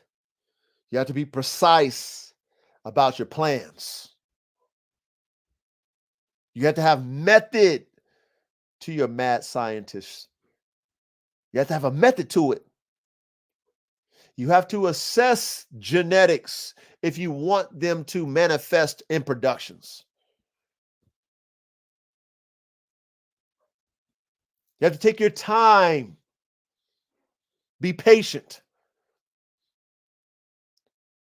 when it comes to developing a dog.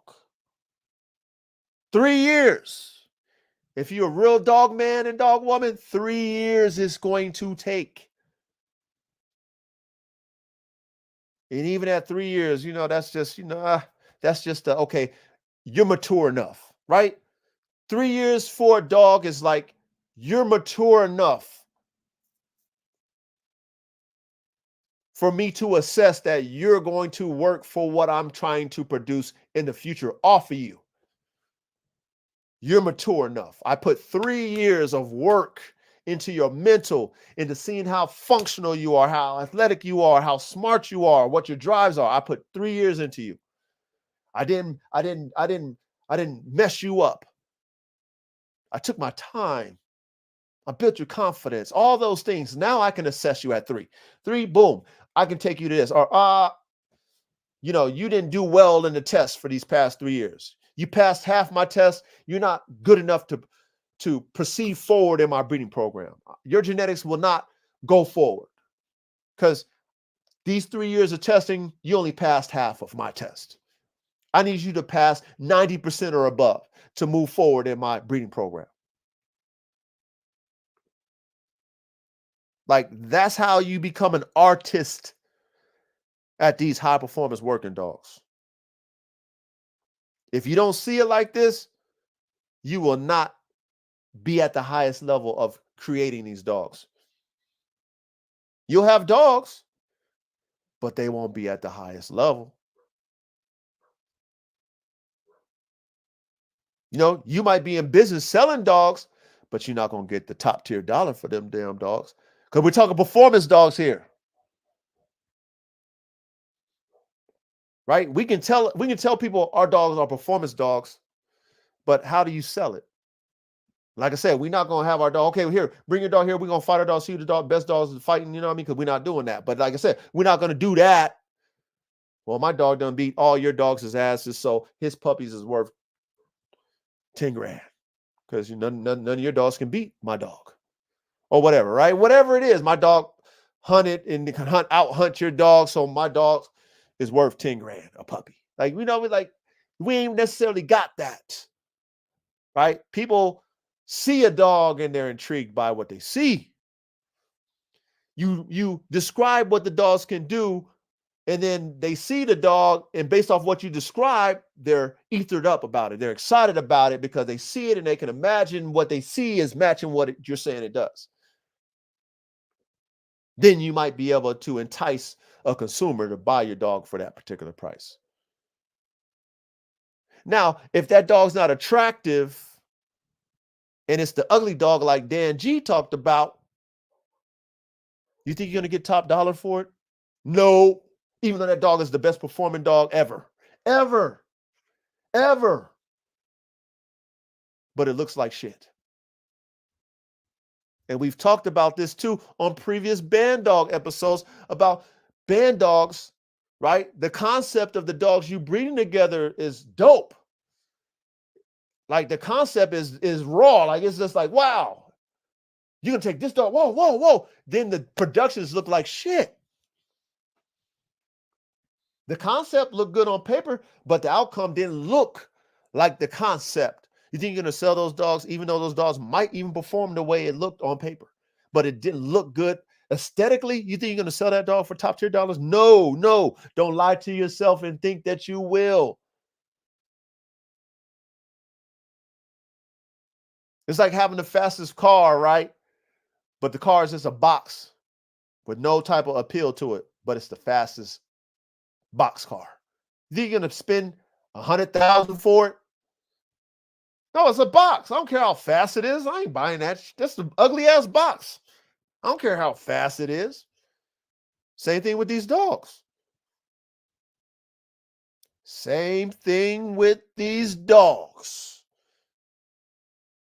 So if you don't take it as you creating a fine work of art, complete, it's just a hobby for you, brothers and sisters, dog man and dog woman. It's a hobby for you. It's just something that you're going to have in your backyard to play with. Nobody's going to want it. They're going to tell you, oh, you got a mutt.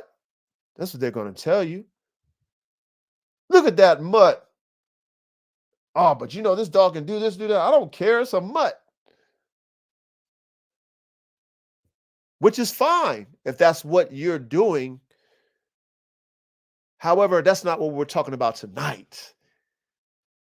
Okay? When you're an artist, hopefully you're good at your art. If you're an artist and an engineer like myself, everything counts in my formulas and genetic recipes. My assessment and my analysis count. That's part of my mathematics genetically to produce these type of dogs I'm trying to produce. Y'all know I'm going to do the AK with the Kangal. That was a mathematical equation before I bought the dogs. It was in my mind. I never owned a Kangal before I had to get one. I read about them, studied them. I never owned one. Okay. I bought an AK-47 chopper. Okay. Never knew what he was going to be. Had an idea based off the parents, but never knew. Had to have him, watch him grow. You know, he's 4 years old this year, but I watched him ever since I got him at 4 months old was when he got imported here at 4 months. So from that point on, I watched him develop. And I seen, oh, wow, I can do a lot with this damn dog here. Then I studied the Kangal, and I was like, you know, I like creating. I'm an artist. All my dogs I bought to create dogs from. That's what I do. So, well, what if they doing these bull herders with Malinois, Dutch Shepherds, German Shepherds, whatever they doing with these pit bulls, and taking these shepherd dogs. What if I took a Kangal, which is a shepherd dog as well, but it's a shepherd guardian dog, right? Right? It's a guardian shepherd dog, but it protects itself. Protects the flock from wolves. It defends from bears. I mean, that's got the hardest bite force of any dog. I like that. I want that. I want to make one of those. Now, do I know what I want to get out of that, you guys? No. In reality, should I not sell not one of them dogs to anybody? That's the reality. Yeah. Nobody should get those dogs. I should keep every dog in the litter. Okay. Now, I have such a high demand for the dogs ever since I announced the possibility of me breeding them together that I'm probably not going to be able to keep everything because it is a business for me. It costs a lot of money to take care of these dogs. So I'm going to have to sell some of these dogs, and I might sell maybe the best ones to my consumers. They might get it. They might get the best ones. Now, will they do the same type of testing as me and my dogs do? No. Unless they're a dog man like me and they think like me and they have other dogs that have high capacity of performance like me and they test with the dogs and they test themselves, maybe they will get the same assessment that I get, the same results that I get out of my production, out of my puppies. However, I'm fine with me keeping a male and a female or 2 males and 2 females, depending on how big my litters are. If I have a big litter, I might keep 2 males and 2 females for myself because I at least have 2 males to test and assess and 2 females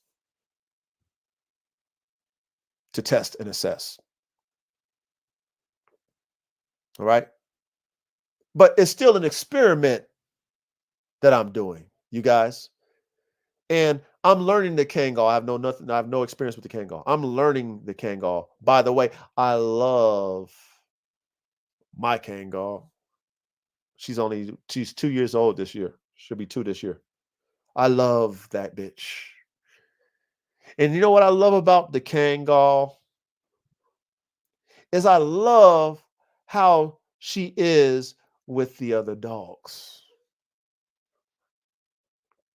I love how loving she is to me and my wife. And also how delicate she is with the other dogs. That's a dog that knows. Actually, I'm gonna say this. She's so young, she don't even know her abilities. Real talk. The dog is fast as a motherfucker.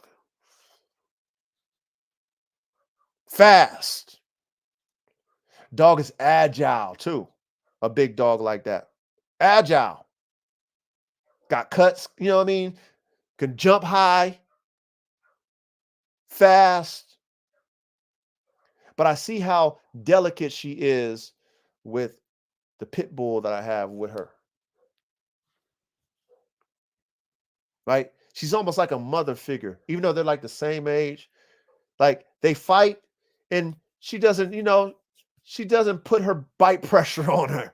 She's bigger than that pit bull that she's with. And they get rough, but she handles her with care. You can tell she's a guardian breed of dog. You can tell. She knows what a threat is and what's not at the young age of 2. I love that because I know what that dog can do to that pit bull. I know what she can do. She doesn't even understand her strength. But she has the mentality to say, you know what? I grew up with these bitches over here. Yeah, these pit bulls are something different. I see their energy. They're different than mine. Yeah, she gets on my nerves sometimes. Yeah, she be agitating me, trying to bite me and do all that stuff. But I'll just go ahead and deal with her accordingly. And she does that. It's impressive to me that she understands that concept. But of course, they're a guardian breed, right? This is me learning the breed of dog. She knows that that's her family. She knows that that dog is not a threat. So she's not treating her like one. Okay. She loves me and my wife. Like you can see that she looks for our affection. I like that in a dog that can kill a wolf and defend a bear. I like that she has that concept in her mind that, you know what, I love, hey, I love you guys. I can be delicate. I'm a big ass dog, but I can be delicate. Okay. At night, she's on it. I had to move her down to my lower tier. I had her up like at my top tier at first, but then she would bark at things that she would hear, and the Kangal's bark is loud. The loudest bark I ever heard, and it's vicious. It's deep, vicious, and loud. Got on my nerves because anything that she hears, she barking. She barking, and it's loud as fuck. So I had to go ahead and move her down. I had to move her down to the 4th tier. So if she want to bark down there, you can bark. You get away from my house. You can bark down there. But she own it. She's on it. She the first one to sound the alarm. She up. She own it. Okay. These are the things that I'm learning about the Kangal. That I'm seeing like, okay, when I throw that in the AK, oh, that's going to be a nice mix. That's going to be a really nice mix. Okay. Now, do I know what that production is going to be? Back to the art form, you guys. Back to the art. Do I know what that production, what I'm going to produce off of that? No, I do not know. But my notes look really good, though, y'all. My notes, I already know AK. My notes is full of AK. He's going to be 4 years old. I got plenty of notes on AK. I'm fine with AK's genetics. I done bred him multiple times with multiple different bitches. I done seen multiple productions. So I'm fine with knowing what AK is going to give me. I just don't know what my girl Snow White going to give me. I'm just watching her and I'm just taking notes. Love her temperament. I love how delicate she is. I love how fast she is. I love how strong she is. I love how high she jumps. I love her agility. Like, I'm just going off what I'm seeing. She on top of anything. Anything that's outside of what she knows, she's on it. She on it. To the point where I had to move her because she's like, bitch, I'm trying to get some sleep. You know what I mean? Go down there below at the bottom. You can bark over there at them, whatever you see out there, because then I ain't got to hear you that loud, vicious bark. Which I understand why they have them that bark, right? Right? That defends from wolves and bears, big prey. They hear that vicious ass loud bark, they're gonna think twice. Because when I tell y'all it's vicious, the sound of a Kangal, and it's loud, loudest bark I ever heard, and vicious too. So as I summarize, as I wrap things up, and I'm gonna answer your question, Carolina Blue. Take this ability that we have to create, to mix genetics that God has put on this planet for us as man to control and to somewhat manipulate. Okay, take it as an art. Take it as an art form and understand that this art of high performance working dogs is the hardest of hard of any dog creation, because we have to make, complete dogs. We just not making visually appealing dogs and not have to worry about the rest. We just not breeding colors and not having to worry about the rest. We just not breeding the heaviest dogs or the smallest dogs and not have to worry about the rest. We are tasked to create the ultimate high performance working dog, from the look to the frame to the brains to the motors, all of the above. That's what we're responsible for. We have the hardest job of any dog man and dog woman that are producing working dogs or producing dogs in general. We have the hardest jobs because the dog has to look as well as it performs. The dog has to perform as well as it looks. That shit is hard, y'all. I am a witness to that. Okay. We as dog men and dog women who really pride ourselves on creating these top tier level dogs will probably be trying to reach this goal until we transition. We would have so many levels and still it's not going to be good enough for us. To the public and to the consumer, they're going to be clapping their heels and stomping their feet because we take that type of pride, right, on producing these type of dogs. But to us, it's never going to be good enough. I know that's how I feel. And I have some amazing dogs that I'm about to show y'all this summer. I have some amazing dogs. I have some amazing dogs that I'm about to cook up in the future. These 2024 dogs that I've just produced, we're not gonna see they fruits until what? 2 years later. So that's what, 2026, when we see the Red Tiger Juniors and the 4-1 band dogs and the high performance bullies and the AR-15 band dogs. We're not really gonna see them until another 2 years, as far as like what they gonna be like. But the ones I already got on deck, these AK-47 chopper sons and daughters, I actually do have one AR-15 band dog female that I'll be showcasing. The AK-74 band dogs, shit. Y'all gonna see what I'm talking about in these lives. You guys are gonna get to see it. Like, oh yeah, the dog god ain't playing.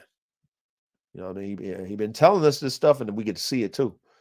We get to see it. And I hope I inspire you guys who are really in tune with your craft to take it serious.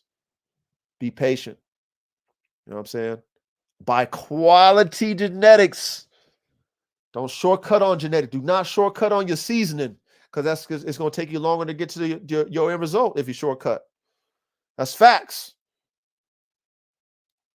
You can't shortcut genetics. So if you have a couple of dollars, and you have a vision to do this dog thing seriously, and you're not ready to spend, save your money now. Just save your money. Take your time. Maybe you ain't ready to buy top shit yet. Maybe you're not ready for that. Don't, oh, I only got this much, so you buy based off your budget. Don't do that unless you want to take a long time to get to the end result. It's going to take you longer. I've already told y'all, I went on a DNA shopping spree. I had my money right. I went to the breeders and wasn't over there trying to negotiate. They had what I had, or they had what I wanted. I bought it.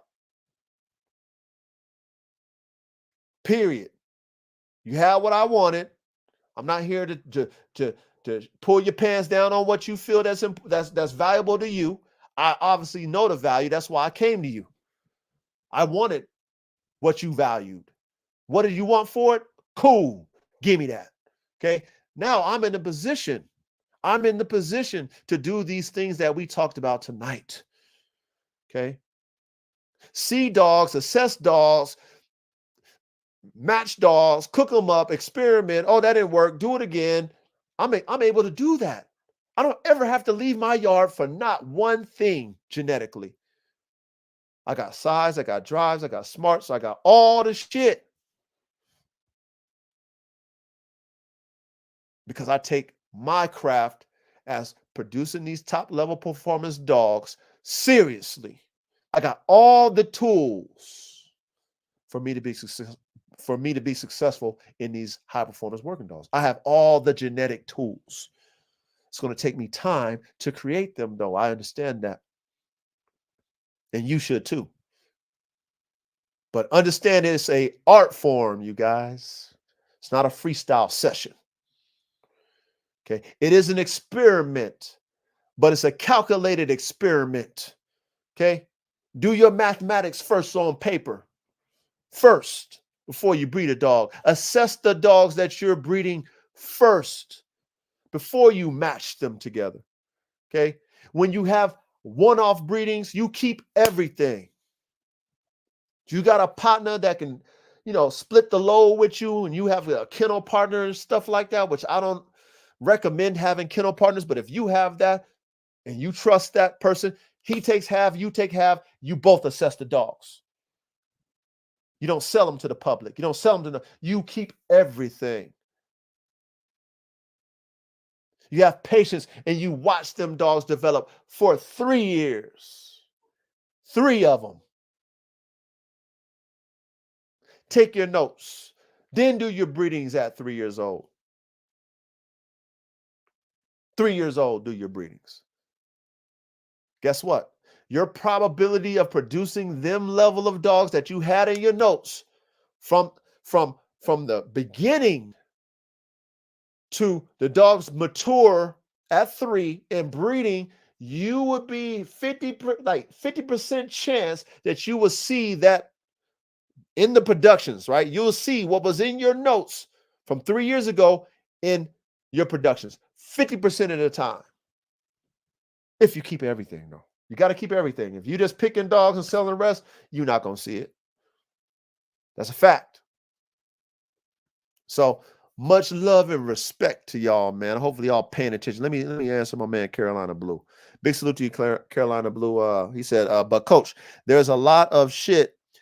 $5,000, what do you say? $5,000 Hondas out here kicking ass and taking names. Okay, watch this. Watch this, Carolina Blue. I bet you that $5,000 Honda is not a $5,000 Honda in the motor, though. Because, see, I used to be a part of that import world back when I was young, back in 1999, 1998.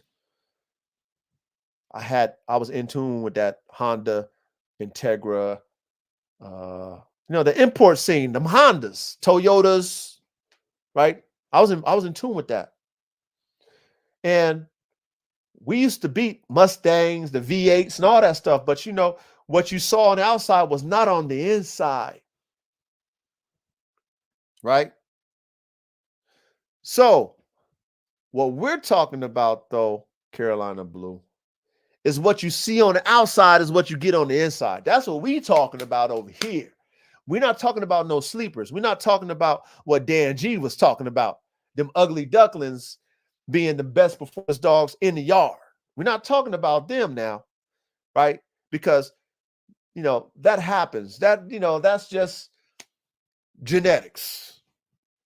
But it's not a complete genetic profile like what we're trying to do. We're trying to make it complete. We're trying to make everything match. Carolina Blue. That's what we're talking about over here. Everything has to match.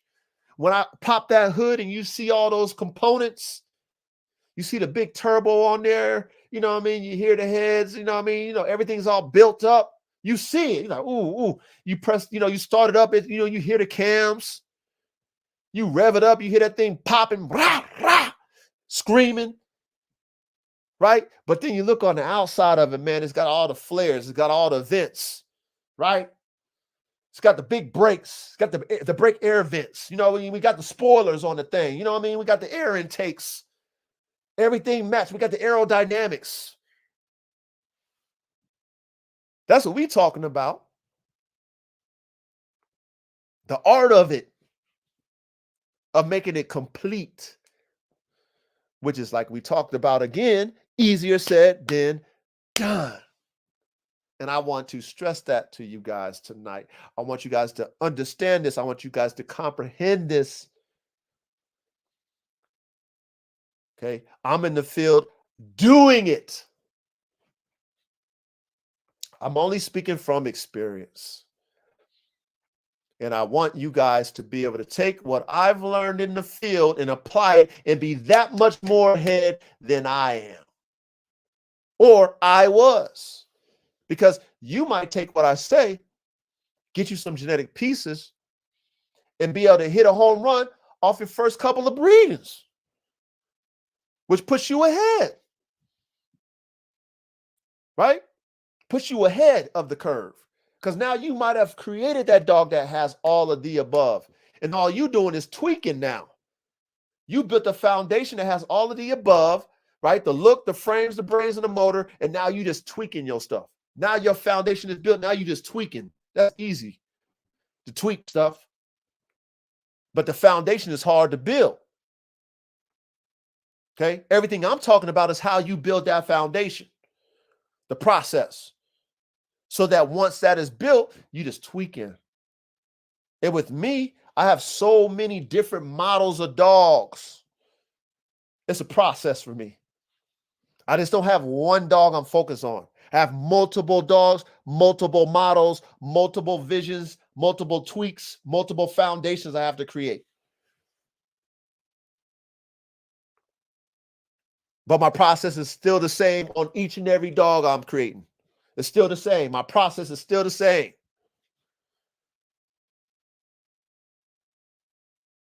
I keep it simple, stupid. A KISS method. Nothing new under the sun. Everything's already been done. Okay. I just have to go through my process. I have to make sure I have the right genetic seasonings. I have to make sure if I do breedings, I got to keep litters. I got to make sure I assess it for 3 years before I throw a dog out. Okay. I got to make sure I take the time and develop a dog's mind. That dog don't know its full potential yet. It doesn't know it's a fucking baby. It doesn't know its full potential. It's a child. It's my job to teach it. Okay, I don't want to ruin the dog. I don't, I don't need to be overworking the dog before it gets of age. There's no way I should be taking my 6-month-old, 8-month-old puppy on a mile fucking run and walk. Why? Why? So I can ruin his joints? Because I just want to see it? For what? The dog's a baby. Let it just run around in your yard. Play fetch with it. You know what I'm saying? Let it play with the kids. I don't need to be doing no bite work with no damn 6-month-old puppy. I don't need to be letting my puppy hang from a rope or towel at 6 months, 8 months old. I don't need to be doing that. Why? So I can ruin his jaw? So I can ruin his teeth?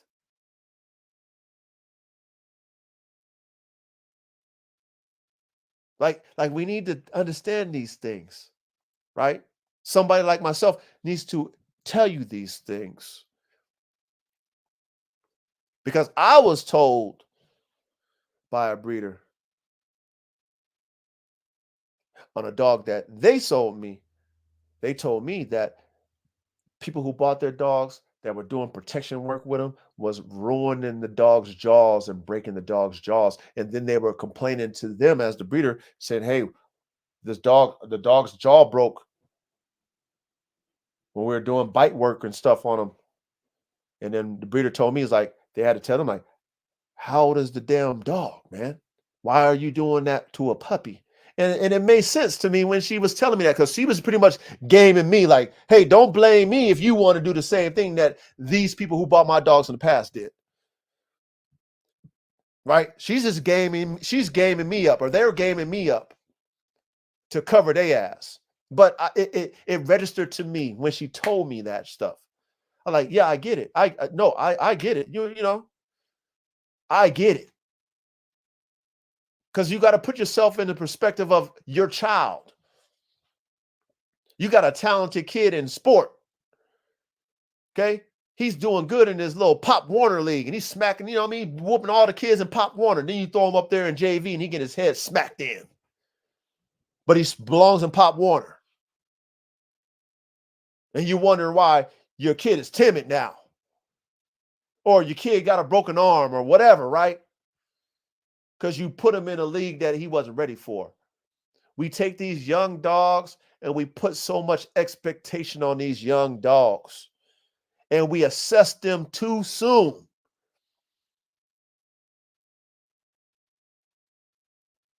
We grade them too soon.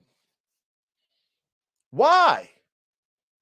For your own gratitude and your own pride to say that this dog is going to be this and this dog is going to be that. Wrong. Wrong. Wrong. I love this, and I'm going to close out with this. I love watching my puppies be puppies, man. I ain't got to do shit with them other than teach them how I want them to act. Teach them to get along in packs. Teach them how not to be food aggressive. Teach them to do what I tell them to do. Teach them to mimic my energy. That's all I do with my puppies. All the way to 1 year old. That's all I do. I don't do no rough housing with them. I don't do no bite work with them. I don't be running them. I don't do none of that stuff. And you know what I've noticed with all my dogs? They grow more and more confident in their abilities. They look to me for everything. What do you want me to do, Daddy? What you want me to do, Daddy? What you want me? That's how they look at me. What you want me to do? What you want me to do? And then if I have certain dogs that I would say excel at certain things than other ones, then I would bring them dogs around that dog that excels at those things that I want that dog that doesn't excel do. I bring them around and then they copy them. They copy it. Oh, he's biting on that. I want to bite on that too, because you know why? They want to please me. They've been looking up to me their whole life. Oh, he likes to bite that. I'm going to bite that too. Oh, she wants to fetch that ball. I'm going to fetch that ball too. Oh, he's chasing Daddy's chasing him with the four-wheeler. Hey, chase me with the four-wheeler. It really does work like that. It really does. So, big salute. Let me give my shout outs to everybody again, man. You know, for showing up tonight, man. I appreciate all y'all. RKBB, I already told you, man. I appreciate you, man. Much love and respect. Thank you for your consistency. Corey, was it Corey I? Big salute to you, man. Thank you for showing up again. Thank you for your consistency. Carolina Blue, man, you already know I appreciate you, man. And I thank you for your consistency as well. Dan G, man, big salute to you. Thank you for your showing up. Hopefully I'll see you again. I don't know if I've seen you before, Dan G, but hopefully I'll see you again. Jerry Hurley, you already know what time it is. Big salute, man. I thank you for your consistency as well. Royalty Methods, you already know what time it is as well. Big salute to you, and thank you for your consistency. Bill, my brother Bill, man. Hey, you got to steal from the coach, man. Bill, I know you already know this, man, but you got to steal from the coach, man. You and Manny. You got to steal from the coach. So I hope you're enjoying your girl over there. I know you are, but I hope you're enjoying her, man. Big salute to you, Will. I thank you for your support, man. I really do. Eli, you already know, man. I appreciate you, Eli. I appreciate you, and I love you, man. Much respect to you. I thank you for all the questions you have for your boy. I thank you for all your support, too. You know what I mean? And like I said, big ups to you, Eli. I really appreciate you, man. Duro Recio Bully Cap. Thank you, family. I appreciate you too. I appreciate all your support as well, fam. You know what I mean? And thank you for showing up too. Y'all ain't got to waste y'all time coming on this live, but I'm telling you, if y'all paying attention in this class that we giving, y'all really paying attention and taking notes, and y'all applying these things that we talking about, I promise you, man, you'll be appreciative of these lives that we doing, brother, because it's gonna work. It's gonna work. What I'm telling y'all, it's gonna work, because I'm not just saying these things just because it sound good. You understand what I'm saying? I'm saying it because I'm doing it live, like now. It's happening. You know what I'm saying? So this is stuff that you can apply now, get results now, type stuff. So big salute to you, Duro Recio. Let's see who else we got up in here, man. Bruh. Okay, what'd you say, William? You still have Voodoo Sister? Okay. So, hey, Bill, you missed this one. You missed this one. So, yeah, I still have her. Last week, she almost took an L, man. She almost lost her life, man. She got jumped by the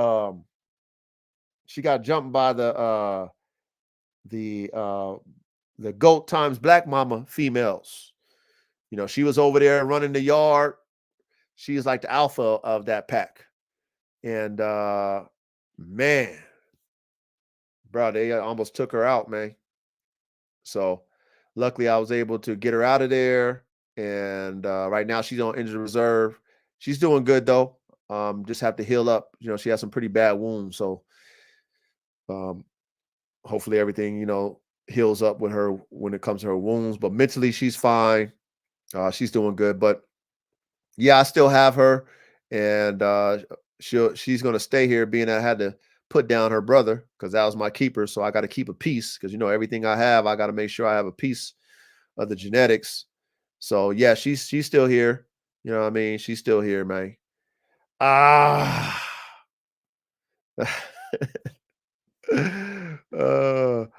You said they shocking them, ain't no joke. Facts.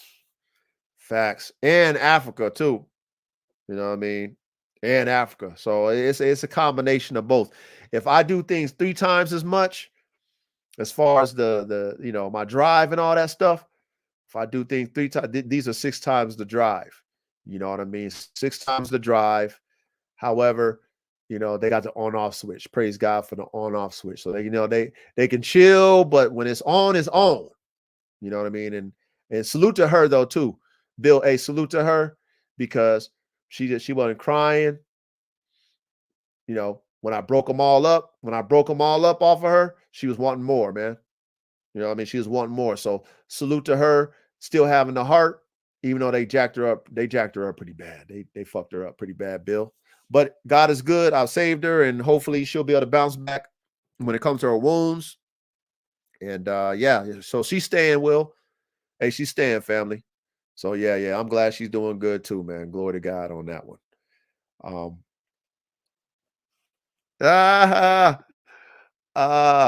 Hey, I got more than that too. Hey, Bill, I got more than that too, family. You know what I'm saying? I got more than that when it comes to my genetics, man.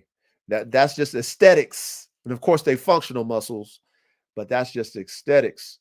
But when you wait till you and you probably seen a little glimpse of her personality now with your other dogs, but just wait till that girl matures and she starts to know who she is as far as what she can do, you're gonna be really like, oh my goodness. Oh my goodness. What did coach sell me, man? So, but you know, I mean, you got it. You a dog man. I know you can keep that under control and all that stuff. I already know. I already know you can keep that under control, but you ain't seen nothing yet. You still got a little baby over there, brother. But I'm glad you happy, and I'm very grateful for your support, Bill. Real talk. I'm very grateful for your support, and I'm glad that you got something of quality for a steal. You stole it from me. But you deserve it. You know what I mean? You deserve it, because all that's going to do is advertise whenever I do decide to open up my stuff for the market. You know what I'm saying? So I'm going to be in my showcase mode for the next probably year and a half, 2 years possibly. I'm just going to be showcasing, just doing a lot of showing and telling, and then, you know, getting everybody just like, oh, coach, like they doing now. When are you going to do? When you going to breed AK again? When you going to all that stuff? I'm going to just have everybody feeling like Jodeci. And then whenever I do decide to announce something, then, you know, shit, we're going to open it back up to the public again, let them get a piece. But right now, I'm excited about what I do have. And I'm looking forward to just showing the world, you know, just showing the world like, yo, I really do this at a high level. And my dogs are really them type of dogs. It's not just talk over here. Like, I really take it as an art. All right. You know what I mean, y'all? An art. I'm an artist when it comes to this, and I want to be the best at it.